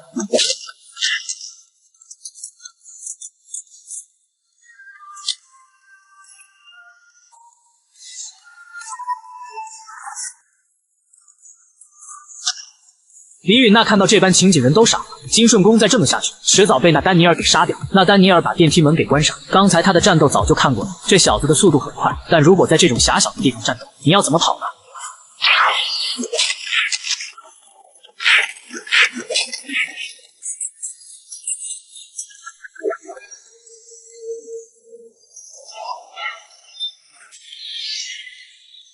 教授拍了拍身上的灰尘，今天明明是来找巴德罗的，可来的人为什么就是你？难道说你和巴德罗有什么关联吗？还是说你已经死了？不过这也正常，自己战斗从不手下留情，对我产生疑问的人都会是这个下场，唯独只有顺从不会。然而巴德罗的脸一点伤痕都没有，甚至没沾上一点灰尘。原来刚才在那丹尼尔猛烈的攻势下，都被巴德罗恰到好处的抵挡过去，甚至没有耗费多少体力。巴德罗无奈地说了句抱歉，实在不好意思，跟你战斗无聊的让人犯困。这把那丹尼尔彻底激怒了，自己曾几何时被人这般嘲讽过。巴德罗摆了摆手，来吧，我也开始动真格了。那丹尼尔暴跳如雷，弹射而起，冲了上去。两人双拳碰撞的瞬间，整个地下室都在晃动，而这一切的一切都被麦金在监控下看得一清二楚，就连德牧都按耐不住发出凶狠的嘶吼。麦金淡定地安抚着修沟，这点程度而已，不用担心，那个男人的拳头可不是面团捏的，因为在55年以前，巴德罗还是小孩的时候被教导，强大的根源不仅要拥有冷静的判断，还要有让人无法抵抗的肉体。老师让他们不管用什么方法，都要打碎这个花岗岩。其他人都认为这是不可能做到的事情，而巴德罗没有产生任何质疑，只是默默地在往手上缠绷带。其他人都觉得他脑子有问题，这种花岗岩怎么可能打得碎？可他却日复一日、夜复一夜的努力练习。再过了1个月后的清晨，几位同僚暗自嘲讽那个傻子。1个月过去了，这颗石头纹丝不动，甚至是一点痕迹都没有。然而其中一个女生却被眼前的场景所震惊，领头的男孩也被吓得惊诧万分。背后的悬崖下扔了几百颗被打碎的花岗岩，这些难道都是巴德罗给打碎的吗？以最强力量所著称的大力士，拥有能举起520公斤的他都被那丹尼尔给打败。可当他对上金顺宫的时候，却无法抑制住他的力量。就在这时，巴德罗问起教授有没有被大货车撞到，他很不能理解这到底是什么意思，因为我的手刀比1吨重的车撞到还要疼。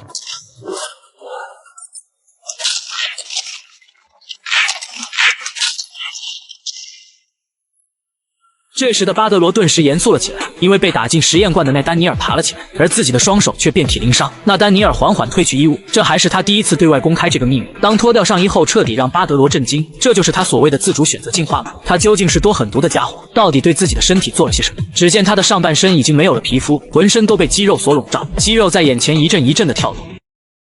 还13岁就考上了医科大，他是一个被上帝选中的天才少年。进入医学院都有个庄严的仪式，那就是他们必须对上天发誓，要将自己的一生全部奉献给服务人类的事业上，不管发生任何事情，都不允许利用医学的知识在社会上做违背人伦的事情。就是这样一个令所有人都羡慕不已的少年，却是个体弱多病、成天待在病房里度日的可怜虫。所有人都说他是被神选中的孩子，年纪轻轻的他不能理解，难道体弱也是被选中的一部分吗？然而这样子的他看到了一个动物世界的科普，红沼泽里的小龙虾褪去了旧壳，就会长新的壳出来。通过蜕皮使它的个头变得更大，也变得更加强壮。看到这时的丹尼尔似乎被开了窍，也许是上天对自己的指引，人类无法变得像动物一样强壮，那自己就要成为第一个实现这个目标的人。然而在某一天，医院里送进来一个中枪大出血的病人，而这次手术的主刀医生正是毕业后的丹尼尔。对于做过上万场手术的他来说，这是个再也平常不过的手术了。可当病人在手术台上，他刚要开刀的时候，彻底被眼前的景象所震惊。这个男人是他所遇到的所有人类当中拥有着最强壮的身体，他不理解他和自己究竟有些什么不同，自己又要怎样才能得到这样的躯体？看着眼前这副近乎完美的身段，丹尼尔是既好奇又着迷，想立马解剖开来一探究竟。然而理智又把他拉回了现实，自己可是一个称职的医生。正当他颤颤巍巍准备开刀的时候，我是个有职业操守的医生，有负责保全人类的义务，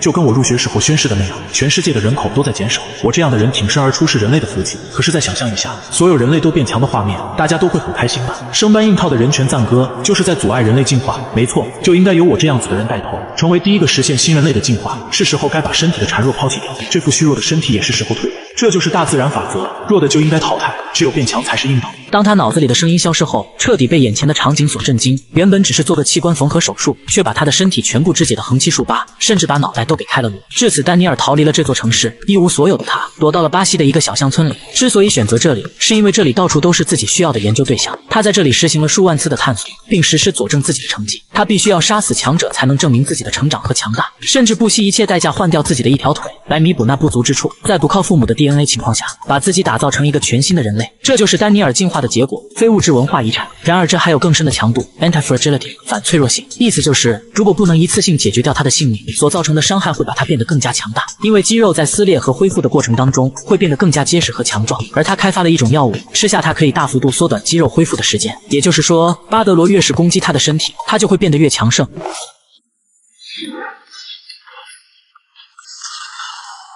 地下室里泛起浓浓烟雾，可丹尼尔却愈加兴奋了起来，因为在此之前，没有人能从自己的手中逃脱，而这个年轻的小伙子却在即将抓到他的一瞬间，用了0.1秒的时间，将手伸进手掌的空隙当中，从而有了逃脱的空间，超越了现有人类的反应速度，一息之间便做出了最正确的判断。巴德罗也对此也忌惮3分，虽然只是被抓了一下而已，手背就好似被钉子钉了一般。要是自己像之前那个实验体被他抓住了脑袋的话，自己的头颅跟他的下场相差无疑。此时的丹尼尔更加癫狂了起来，扬言你倒是多给我展示看看吧，你的能力值自己是见识过的，虽然比 A 级杀手更强一点，但是这样子的是否真的有实力可以胜过我？我此时依旧还在继续变强呢。如果你现在能像狗一样求求我，说不定我会放过你，大发慈悲将你打造成最帅气的进化体。巴德罗瞬间无语，这个不知天高地厚的臭小子。他缓缓举起了手，而丹尼尔却以为他要投降，谁知他的手往下一挥，声称不听话的捣蛋鬼，只有挨一顿胖揍才能变得乖巧，这让丹尼尔气得牙痒痒。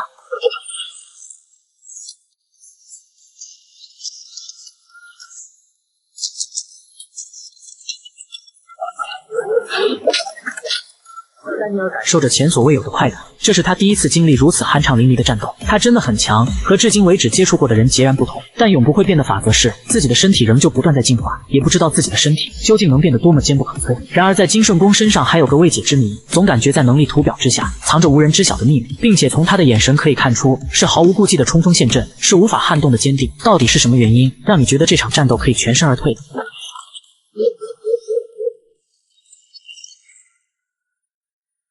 最致命的一拳却打在了地板上，这一切全都在巴德罗的意料之中。因为内丹尼尔说过，肌肉在受到伤害后会变大，变得更结实，并且能够把愈合速度大幅度缩短。如果变得比以往更加强大的时候，肌肉在极致的发育状态下就会变得肿胀，从而挤压到骨头和神经。现在的丹尼尔甚至是一根手指头都动不了，主要是因为他沉醉于这场战斗当中，丝毫没有察觉出自己的身体在逐渐变僵硬的现象。可巴德罗在短短的2分半钟之内发现了恩宠的副作用，并在战斗中实施了出来，这让丹尼尔根本无法接受这个事实。为了得到这份力量，自己手上背负了无数条人命，忍受了常人所不能忍受的痛苦，才把自己打造成一个近乎完美的人类，却被这个乳臭未干的小屁孩轻松地识破了马脚。可他却兴奋地笑了起来，真没想到自己会用上这个。只见他从鞋子上掰开一个贴纸，原来这是他藏在鞋子上的药物，作用就是可以溶解肌肉，却能将自己变成一个究极生物体。这种可以瞬间溶解生命体征的药物，只需3分钟就能把一个成年男人化为一滩血水，而他也打算在这个期间内和金顺公同归于尽。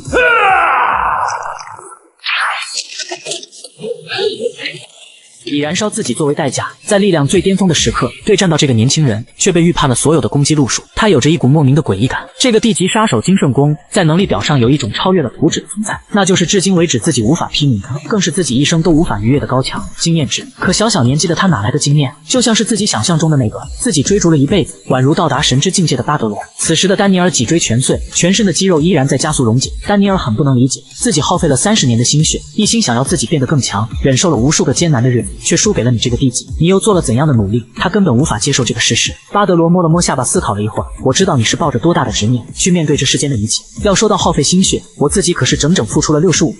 此时的丹尼尔哑口无言，虽然身为医生的自己也有很多无法理解的地方，自己一直无法逾越的大山其实就在自己身旁，但总算在死之前终究是见到了巴德罗。至此，丹尼尔永久地闭上了双眼。在荣耀医院爆发的战斗就此结束，丹尼尔在内的所有杀手全军覆没。为了隐藏信息，所有人员的资料都被荣耀集团清理干净。然而，杀手教练带着4名弟子安然无恙，可坐在后排的李允娜没有了昔日的笑容，她一声不吭地在担忧自己的弟弟到底应该怎么办。巴德罗似乎看出了他心中所想，告诉他不用过多的担心，情始终是有办法解决的。当他们回到了荣耀学校时，被老师催促赶忙回去休息。巴德罗却提醒李允娜不要落下自己的东西。李允娜觉得一阵莫名，明明记得自己根本没有带东西过来，可当她打开时直接愣住，眼泪便不自觉地掉了下来。那包裹箱子里的全都是装着自己弟弟所需的药剂。巴德罗没有多言，只是提醒他记得按时给弟弟上药。李允娜眼泪哗啦啦地往下掉，她根本不知道该如何感谢这天大的恩惠。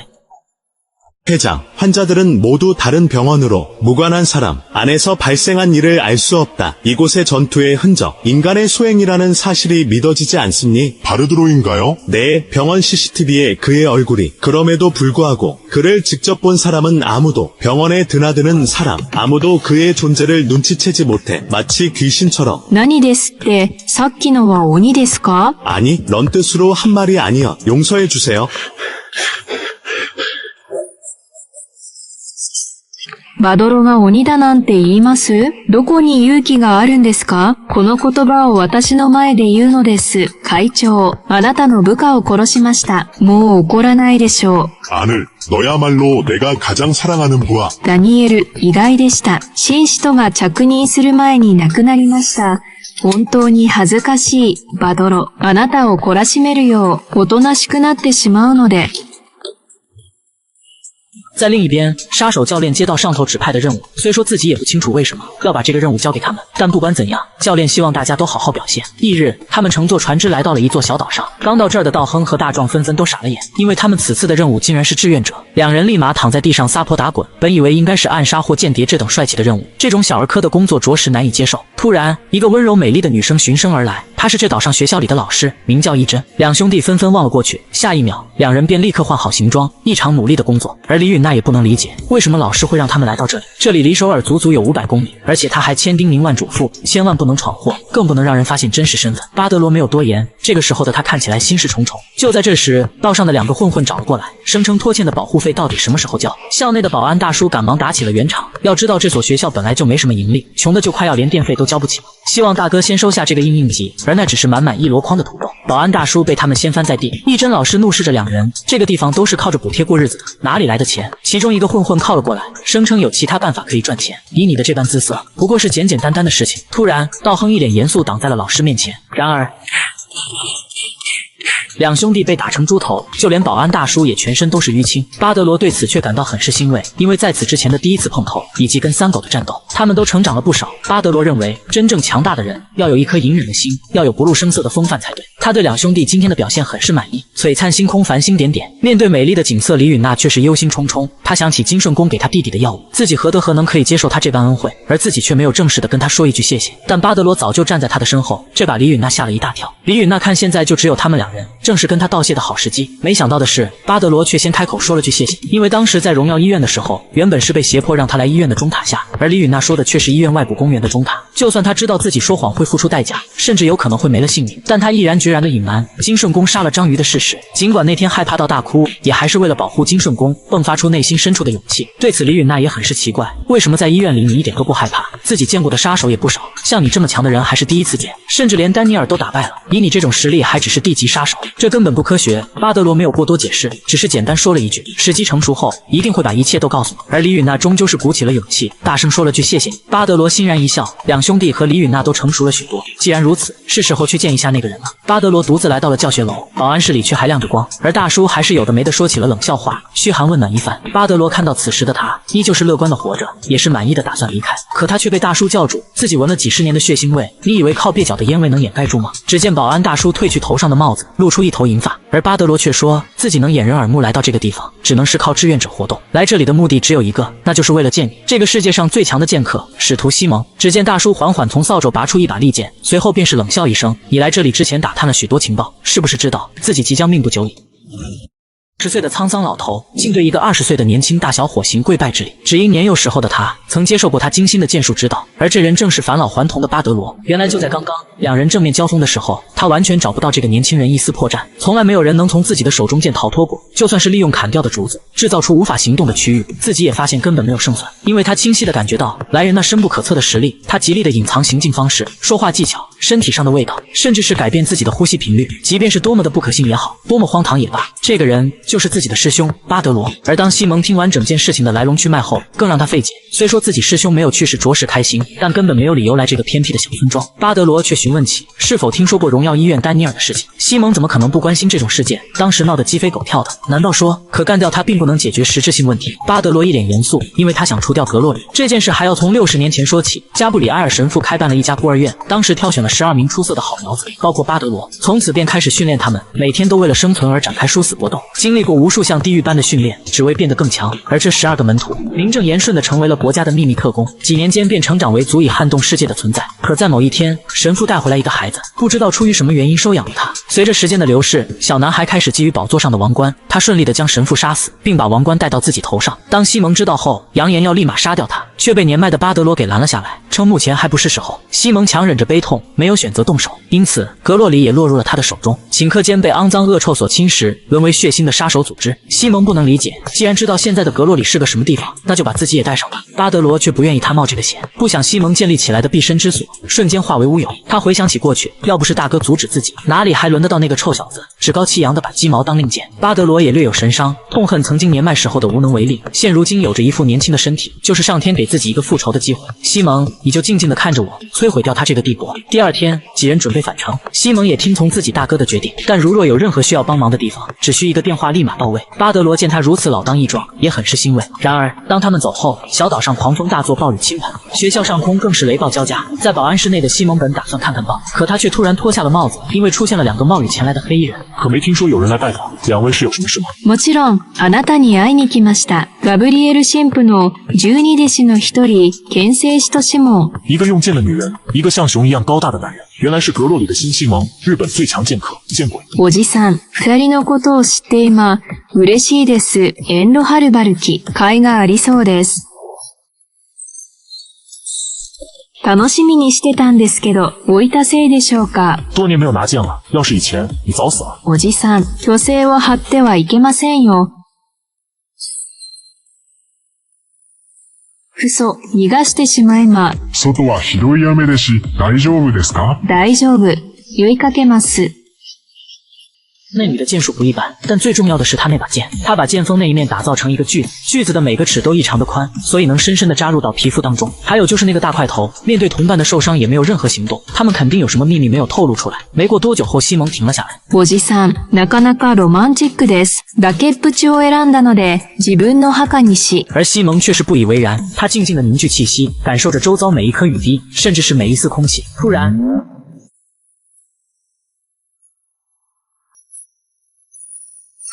当他解决掉一个准备应对像熊一样的男人时，然而那个男人却无动于衷。而西蒙发现自己肚子上却有着一道深深的伤痕，他不能理解这到底是什么时候发生的事情。自己明明是砍到他的，为什么会这样？难道是自己被鬼附身了吗？还是说产生的幻觉？莫非是当时他喷到自己身上的其实是迷幻剂？既然是致幻之类的药物，西蒙打算闭上眼睛战斗。这个技能就算是闭上双眼，也绝对不会失手，因为自己重复过上万遍。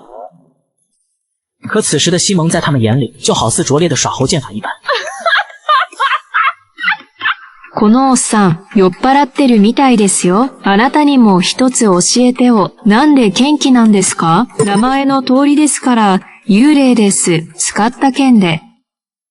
65岁的男孩收到一份礼物，但这份礼物却让他怒火中烧，甚至连德牧都暴躁如雷。因为这个礼物不是物品，而是自己弟弟西蒙的右手。只因西蒙留下一张字条，上面写着用刀的女人，像熊一样的男人。奇怪的讯息让巴德罗觉得异常诡异，便带着麦金等人回到小岛上调查。看到断手的这一幕，令巴德罗回想起，如果当时把他留在自己身边，他就不会发生这样子的事情。此时的巴德罗彻底愤怒了，而在远处有个人却用望远镜监视着他们。确认目标收到礼物，的确有个老头，但不是他一个人前来的，还有个女人和一条狗，以及一个年轻人，但是他跑去哪了？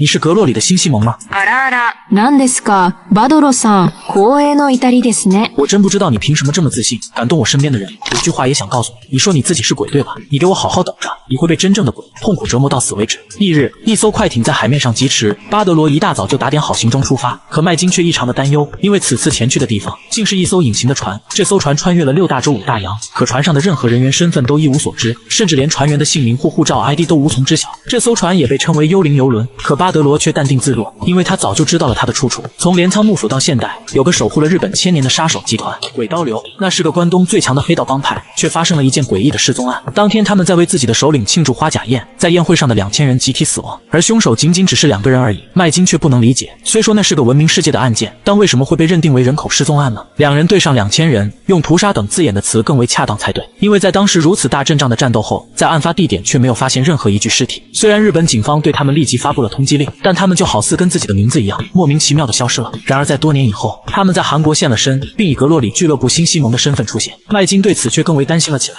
他们可是斩断西蒙一只手的人，在海上孤立无援，没有支援真的不用担心吗？巴德罗已无从考虑那里究竟有多危险，只需知道到底有多少人，又有多少人是跟自己弟弟的死有关，则是要让这些人都为此付出相应的代价。虽说如此，但也不是一个帮手都没有。道亨和大壮以服务员的身份跟了过来，还有就是大宇集团的会长崔恩昌。要知道那种地方可不是随随便便就能进去的，就算是大宇集团的会长也为之汗颜，里面掺杂着走私药品和器械，各种天文价值的艺术品，甚至是活人买卖。就算是崔恩昌也需要刷脸才能上船。巴德罗势必要弄清楚这个女人到底有多恶毒。没多一会后，他们根据卫星定位到达了目的地——格洛里俱乐部非正式圣地，使徒西蒙的幽灵游轮。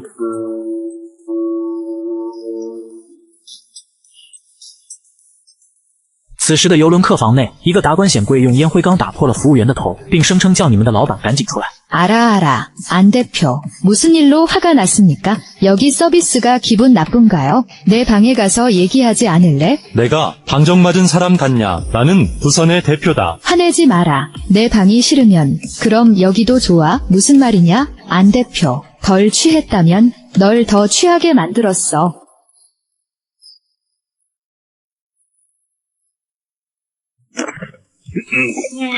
됐어요. 그를 바다에 던져라. 바드로는 정말 올까? 지난번 통화 종료 후 첫 경매일. 그는 기필코 올 것. 결국 그는 내가 보낸 선물을 받았구나. 난 그를 찾아야 해. 서서히 그를 고문하고 죽였음. 현상금 76억 원을 걸게 됩니다. 다른 사람에게 살해당하지 마세요. 在另一边，上船后的2兄弟彻底震惊，俱乐部里各处都彰显出酒醉惊人，可容纳1000人的泳池，无比奢华的酒店式服务，随处可见的达官显贵，在任何客人面前服务过后，他们都会给出高额的小费，随便一出手都是1000美金，这把他们乐开了花，幻想着在这里干上1年半载，就可以直接进入退休生活。突然，拍卖会上响起热闹的欢呼声。在开始拍卖之前，请容我先介绍一下这个物品。这个小东西能在2分钟内杀死数十万人，生化武器 Futter， 它是前苏联所研制的，当时因为太过于危险，决定把它销毁，可因为某种原因被我们救了下来，随后便流入到我们的手中。然而，一个老头被气得双手都在颤抖，此人是俄罗斯最高军火商 Double VIP 维克多·伊格罗亚。Я все еще думаю об этом. Где она была спрятана? Вы двое. Немедленно приведите сюда эту женщину. 高大的男人好心提醒他们，最好不要上去。可战斗民族的底气没有给到他好脸色，推开男人后径直走了上去。他们2个来到女人面前，声称只要乖乖的就不会受伤。可突然，2个1.9米的大汉纷纷发出痛苦的嘶喊声，他们的脸莫名其妙的在融化。台下的观众无比震惊，只有巴德罗发现了其中的端倪，因为在那个男人拦下他们的时候，男人的双手触碰到了他们的脸。虽说暂时还不知道是什么原因导致的融化，但绝对跟那个男人逃不脱干系。因为一时的骚动而进行的不太顺利，很抱歉，扫了大家的兴致。生化武器 Futter 的投标是在明天晚上，起拍价是2亿美金。还有一件事情，本来今天不打算告诉大家的，但是因为这个插曲就给各位透透底。我刚弄到一件非常特别的拍卖品，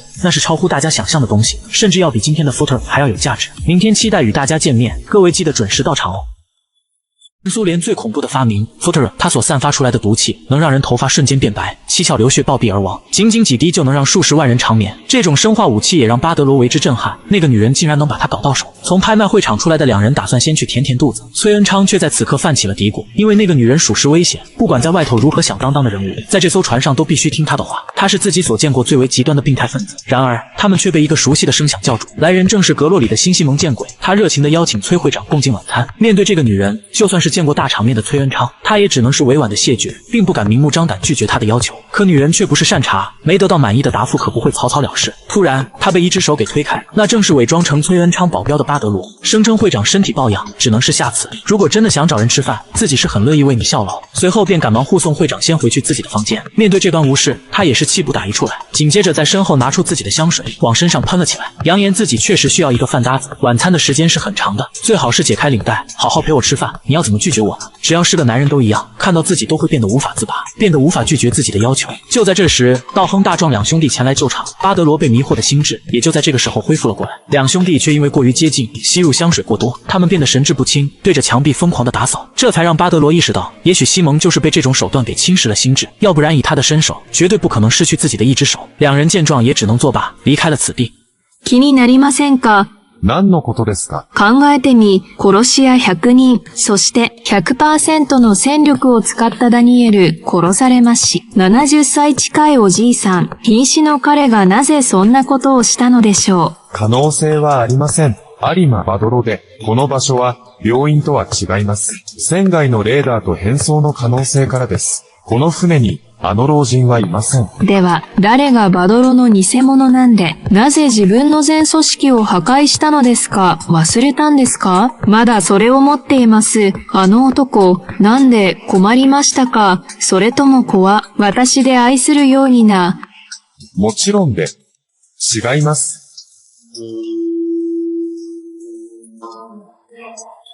此时的巴德罗换上了服务员的衣服，打算在游轮打探西蒙的消息。他回想起当时跟西蒙的谈话，西蒙说虽然没有血缘关系，但家人就只有你一个，从现实年龄上来计算，也是他先走，所以请不要受伤。对于巴德罗来说，西蒙同样是自己的家人，也是唯一的弟弟，所以为了他就算是杀成千上万人也在所不惜，只要能把你找回来。此时此刻的拍卖会也如期举行，也就是说现在所有目光的焦点都会在那里，而自己可以利用这个时间去追寻西蒙的行踪。他把厨房翻了个底朝天，机房内部全部清理过，就算是船内的所有厕所，包括是否有隐藏的暗格，也都没有发现任何踪迹。那么现在唯一可能的地方就只有拍卖会场，而此时的会场内热闹非凡，各种天文喊价层出不穷。当一声锤子敲下的那一刻，也迎来了最后一件拍卖品。只见工作人员一上来一个巨大的保险柜，台下的群众更是哗然，究竟是什么宝贝这么大阵仗？女人称这个物品比任何珠宝画作更稀贵，那些东西根本不能与这个相提并论，甚至比 Photorock 更引人夺目。女人边介绍边转动保险柜，当打开的那一刹那，所有人都被震撼到，那正是荣耀俱乐部的前使徒，最后的刀刃西蒙。别看他现在病殃殃的，他曾经可是被称为最强剑客。どう、バドロ、見てますか？を感じましたか？それだけで気が狂うでしょう。だったら、さっさと姿を現しますよ。どこにいる？早く、ちきれま。あらあら、見つかりました。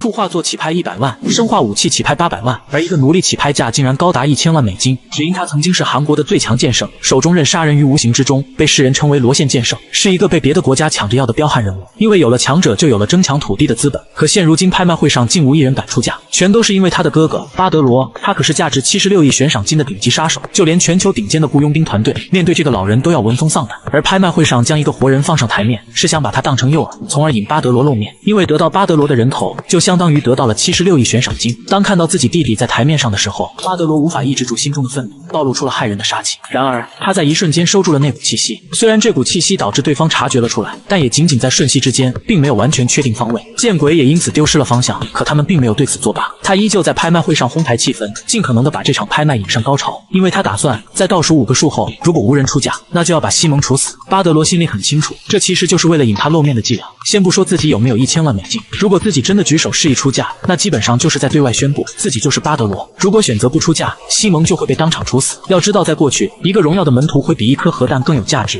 现如今拍卖会场内了却无声，等得不耐烦的见鬼抓起西蒙的头发，声称你现在真是个没人敢要的垃圾杂碎。随后便对外宣布，如果是因为断掉了一只手的缺陷，没人愿意买它，那就在5个数之后杀掉他。此时巴德罗异常焦虑，自己到底应该怎么做才能救下西蒙？他强忍着愤怒，甚至手都握得通红。马上就要喊完5个数的时候，2000万美金，大宇集团的会长示意自己将会用2000万美金的现金买下荣耀前使徒西蒙。这个行为让巴德罗惊诧万分，甚至连见鬼也为之愕然。崔恩昌为什么要这么做？要知道他可是自己大老板的合作伙伴，也是荣耀俱乐部的大股东之一。见鬼此时下不来台，一个是荣耀股东之一，一个是自己苦心经营的拍卖会场，如果自己食言，将会受到沉重的打击。因此崔恩昌如愿获得了此次的竞拍。没过一会儿后，西蒙被送到客房进行了简单的治疗。崔恩昌也意识到这个人就是金顺公想要救的人，可巴德罗却担心起崔恩昌会陷入这场危机当中，自己也是进退两难，似乎只有这个方式才能够避免阁洛里的怀疑。崔恩昌虽然表面上说说着没事，毕竟自己跟格洛里是有着深厚渊源的人，可他心里还是七上八下，后续该怎么下这艘船才是现在该考虑的事情。此时的巴德罗却淡定自若，让会长无需担心，因为他还有一张牌可以用。巴德罗来到一个酒店的大厅等候，不多一会儿，道亨大壮两兄弟出现在眼前，他们满身名牌，金光闪耀，看来这几天没少赚，竟开始嘲笑起巴德罗一身穷酸味，扬言跟着哥带你吃香的喝辣的。可巴德罗一句话把两兄弟说的直接变得呆滞。来到这里的原因，难道不是为了成为像巴德罗那样的传奇杀手吗？这句话直接把两兄弟从梦境打回到现实，他们顿时热血了起来。说吧，需要我们做些什么？接下来船上会发生极为恐怖的事情，而你们则是要负责起 A 级杀手的任务。两兄弟丝毫不敢怠慢，立刻去着手准备。巴德罗随后也回到了酒店的房间，他看着床上病殃殃的西蒙，心里属实不是个滋味。看着这个样子的他，令巴德罗回想到过去60多年以前，他们还是少年时期的时候，趁着空余时间看学校的学生踢球。西蒙诉说着，如果自己跟他们一样简单快乐就好，背着的不是刀剑而是书包，身上没有汗臭味，而是崭新干净的校服，那是该有多么幸福的事情。可自己又怎能去上学呢？总不能用沾满血的手去拿起会写知识的笔。而巴德罗也是非常的宠他提出一个建议，那就是他打算建立一所只招收没钱的、没父母的、无家可归的才能报名的唯一学校，而西蒙也可以顺理成章的进去那所学校学习，学校里的所有费用开支都将由巴德罗自己来承担。至此，西蒙露出了久违的笑容，可现如今他却在床上丝毫没有好转的症状。巴德罗俯身对着西蒙微微诉说道：“快好起来吧，我们还得去学校呢，你可是答应过我的。”而这一切都被门外的崔恩昌静静地看在眼里。在另一边，见鬼气急败坏地回到了自己房间。他不理解崔恩昌跟西蒙究竟有什么关系，要打破自己的计划。いかがで殺したんで首を切り落とし、この船の一番目立つところにかかっています。逆らったらどうなるか知ってもらう。大油の収入は莫大です。ボスのトカは殺してはいけま。彼はグローリーが作ろうとしていた重要な歯車の一つ。あなたのご主人様、私じゃないんですか？勘違いしません。この船、私は神、すべてを表し、人をやり、彼らを殺し、では、巴德罗のじじい出現し。不多一会儿后，崔恩昌的房间迎来急促的敲门声。他很是疑惑，自己根本没有约课，而巴德罗却说其实是自己为他订了客房服务。随后便让崔恩昌稍等一会儿。巴德罗从客房出来，又打开了对面的一个房间，因为在这个房间里看起来不太干净，自己需要清理这些垃圾，甚至数量还不少。هناك العشرات من العناصر أنا خزوعة الفلفل هل تخطط لاستخدام هذا ضدنا مجرد حارس شخصي لا تكن سخيفة أهرب。 巴德罗轻蔑一笑，看来这些人似乎不知道胡椒究竟有多可怕。过分依赖枪支，就算再有能力，也会迎来瓶颈。有时候这些小物品比子弹更有用处。领头的人都傻了，这个男人丝毫不惧怕枪支，冲向人群当中，利用胡椒研磨机击中所有人的太阳穴，令其当场死亡。而巴德罗之所以无所畏惧，是因为他们把自己的敌人包围起来，如果莽撞的扣动扳机，自己的同伴就会挨枪子儿；如果犹豫，以自己的速度，他们根本不可能精准射杀。看来这些童子兵是完全不了解胡椒是个多么可怕的武器。烟雾缓缓散去，而在那里只有一个人影。一场有趣的追逐战正在拉开帷幕。马里的顶级杀手却被一个20岁的年轻人轻松干掉，只因他本是60岁的沧桑老头，一夜之间返老还童至20岁，不仅保留了几十年内的战斗经验，还恢复到了全盛时期的身体状态。当被告知派往的杀手全军覆没时，这让使徒见鬼诧异万分。崔恩昌身边哪有这么厉害的人？那些可都是自己亲自挑选的雇佣兵。这么说的话，就只有一个解释：巴德罗那个老头子在他身后保护着他。然而，身边的保安队长慌张了起来。根据对讲机里表示，不管是餐厅，亦或是游泳池，还是说监控室，甚至是赌场以及驾驶舱，都传来说是出现了巴德罗的身影。这就让见鬼一时之间摸不着头脑，怎么可能在多处地方同时间出现？他又不可能会分身术。这个老头子究竟要做些什么？到底打着什么算盘？此时的游轮内一片混乱，到处都是慌张逃窜的游客，地上随处可见的尸体。原来这一切都是道亨和大壮捣的鬼。因为在这之前，巴德罗告诉了他们一个机密，当时那个女人鬼使神差地杀掉了俄国军火商的2个保镖，而在这之后就再也没见过那个人了。所以那个女人其实是想杀掉船上的所有 VIP， 这才让两兄弟幡然醒悟，原来是这么一回事。可接下来你们2个就必须要承担 A 级杀手的任务，因为2人的身份可以打扮成清洁工，轻松地在船上各个地区走动，目的就是要把这个消息给散播出去。随后2人便把这个讯息传到众人的耳朵里，这让听到传闻的人都成为了惊弓之鸟。可这并不足以造成慌乱，仍然需要等待一个契机。当巴德罗对着天花板开出一枪过后，两兄弟顿时在人最多的地方大喊：“杀人了！”他们开始杀人了。仅在一瞬间，所有游客都在船上狂奔，四处逃窜。而在休息室内的见鬼得到了各种传言，有人说船员将会杀死所有 VIP 贵宾，也有人说传闻杀人如麻的巴德罗来到了船上。バドロ、老いて死なない。おとなしく私に殺されてはいけませんか。棺桶に足を踏み入れた。まだあちこちでトラブルを起こさなければならない。私の船に追いつくなんて、こんなひどいことを片付ける。本当に捕まっちゃいけませんよ。ご主人様、怒りませんよ。捕まえてきますか。必ず連れてきます。あなたいつですか？やる気になりましたね。では、その必要はありません。彼はいつも影に隠れている。どうすればいいか知っていると思え。あなたついてくるだけ、私に従えばいい。いい方法を思いついた。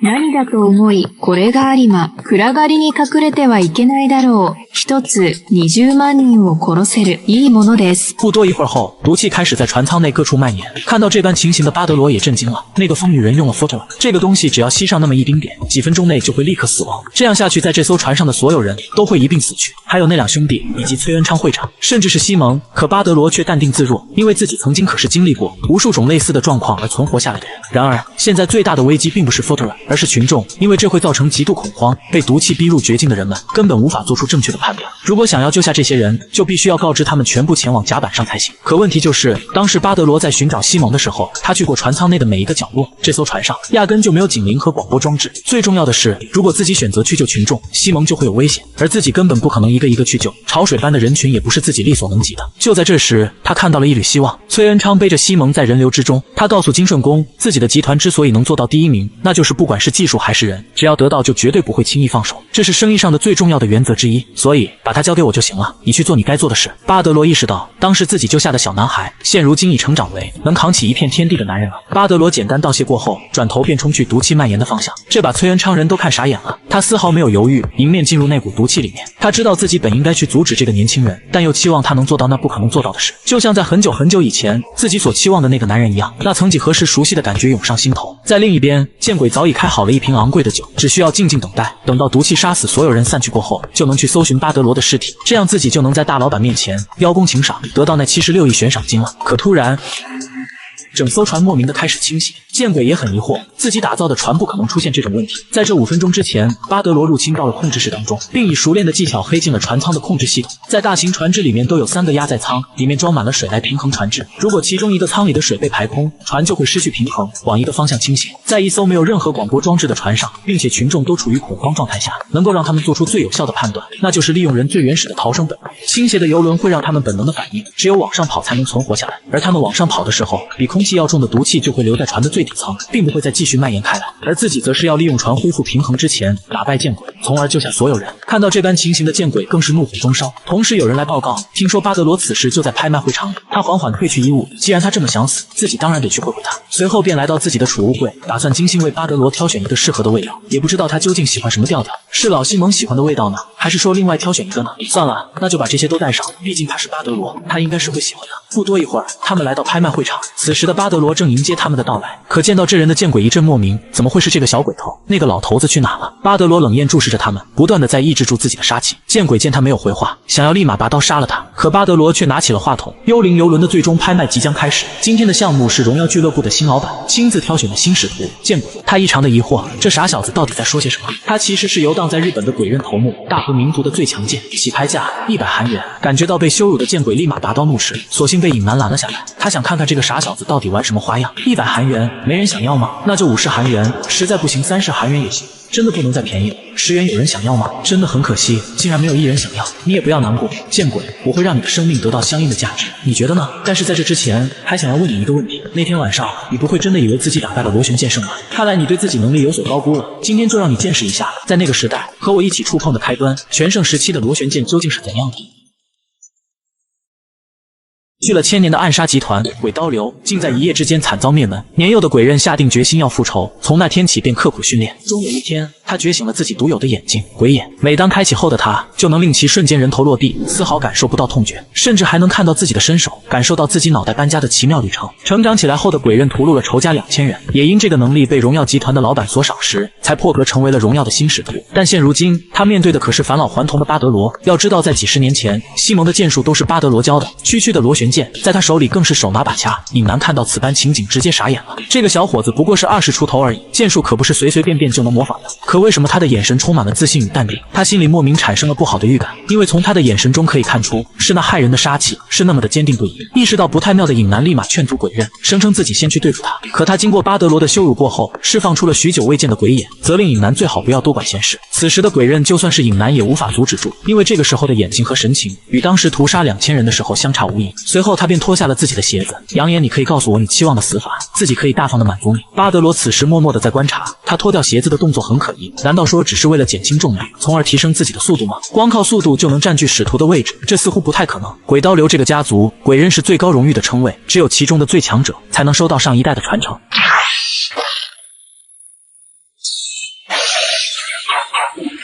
这个女人脱掉鞋子根本不是单纯的为了减轻体重，这应该是她本身就拥有的速度，秘密就藏在她的脚底。鬼鞋，她利用这个东西给她来产生动能，因为高速的行进方式总会有真空期，鬼鞋可以作用于达到快速接近一个位置，迅速转移到另一个位置的机动性，因此高速的动能也会转化为强大的力量。这种力量往往会令使用者提升几十倍增长的破坏力。看到这股冲劲的尹南承认了自己的忧虑，鬼刃的速度很快，在每一次招式过后都会凭空消失，这个小年轻也很难反击。换句话说，只要他抓不住破绽，就能立于不败之地。尹南心底一股莫名的疑虑涌上心头，他明明是防守的那一方，可在他的眼神当中丝毫感受不到一丝败绩，并且他还在一遍又一遍观察着鬼刃的动作。感到不安的他阻拦下鬼刃，声称这小子有点奇怪，然而鬼刃并没有给他好脸色。一脚过后便怒斥尹南，从现在开始最好不要妨碍自己，好好待在那里看着就行了，别啰里吧嗦的。可巴德罗并不这么认为，你刚才的那种动作把自己累得上气不接下气，你为何不让他帮忙呢？速度快是很快，但和西蒙相比根本不算什么，看来见鬼也不过如此。面对如此羞辱与挑衅，他气得牙咬得嘎吱嘎吱作响，瞬间迸发出无尽的杀气。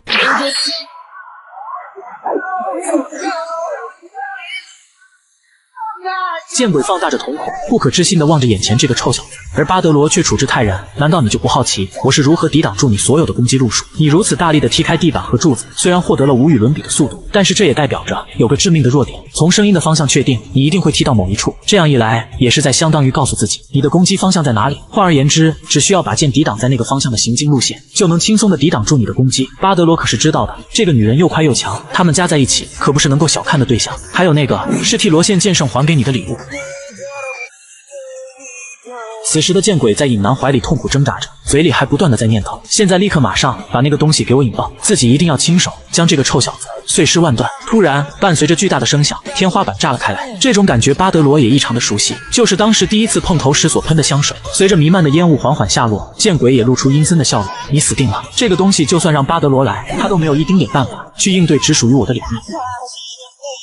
一个杀手不仅要有出色的战斗技巧，还要锻炼出强健的体魄，更重要的是学好物理化，因为你根本不知道在和敌人战斗，他们会用什么方式来对付自己。而巴德罗在面对笼罩着全身，那都是能令人产生幻觉香水的时候，他并没有选择逃避，敌人都在哈哈大笑，笑他真是个大傻子。所有人闻到这股香水都会变得像喝醉了一样，成为那砧板上待宰的羔羊，而这个小伙子竟然不选择逃跑，还待在原地傻傻冲浪。正当鬼刃想要给上致命一击了却他性命之时，却发现他不由自主地在烟雾里蠕动。尹南也不能理解，此时的他不应该产生幻觉了吗？见鬼似乎看出了端倪，难道说他一直在屏住呼吸吗？可就算是这样，你也不能永远不呼吸吧。而巴德罗把身上的马甲脱了下来，全部缠在了刀刃上，随后便将一瓶烈酒倒了上去。你一直所依靠的香水，现在就让你刻骨铭心的知道究竟有多么的无能为力。只见巴德罗把燃烧的刀刃划向空中，将充斥着迷幻剂的烟雾点燃了起来。鬼刃愣在了原地，而尹南也才刚刚反应过来，原来他早就发现了端倪。香水都是软性物质成分，里面含有60%的酒精，因此也很容易被火燃烧。当时鬼刃跟这个年轻人第一次接触的时候，就被他发现了这个秘密。可鬼刃并不罢休，因为就算是这样，整个大厅内依旧是包含着大量的香水烟雾。然而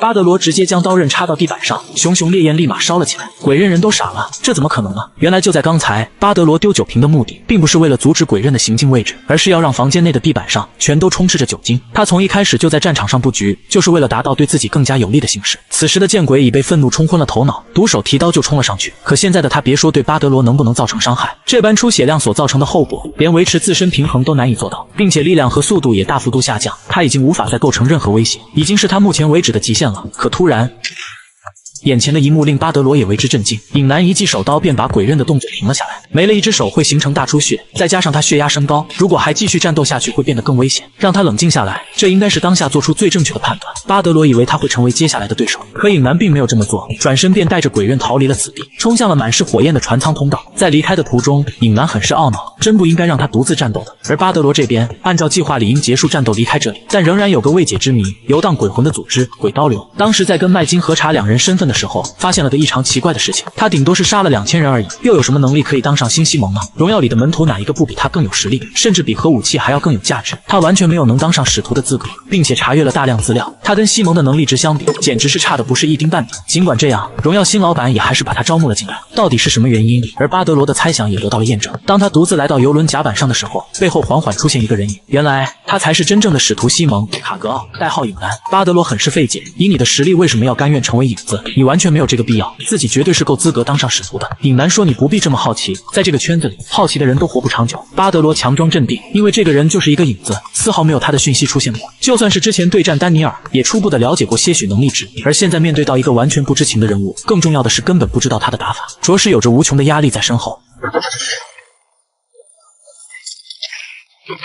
经过刚才简单交手过后，巴德罗更加疑虑了起来，因为他根本看不懂眼前这个男人，他的动作姿势很低，这种方式不像是空手道，自己明明经历过上万场战斗，却从来没见过这种战斗方式的人类，难道说他依旧是在隐瞒些什么吗？亦或是连自己都不知道的秘密技巧？可他明明就漏洞百出，脖子、胸口、腹部，其动作完全没有防备自身的要害，这种蹩脚的战斗方式异常的不自然，这就让巴德罗搞不清楚方向了。他的一举一动就像是完全没有学过战斗技巧一般，但又给人感觉在这个领域非常擅长，这种诡异的感觉更像是一种动物的本能，以非比寻常的姿势躲开了自己的攻击。他拥有一种常人没有的洞察力，当看到对方出招过后，在思考决定是否要接招或是闪躲。通过以上种种迹象表明，意味着他是一个无情的战斗机器，天生就是一个充满野性的猛兽。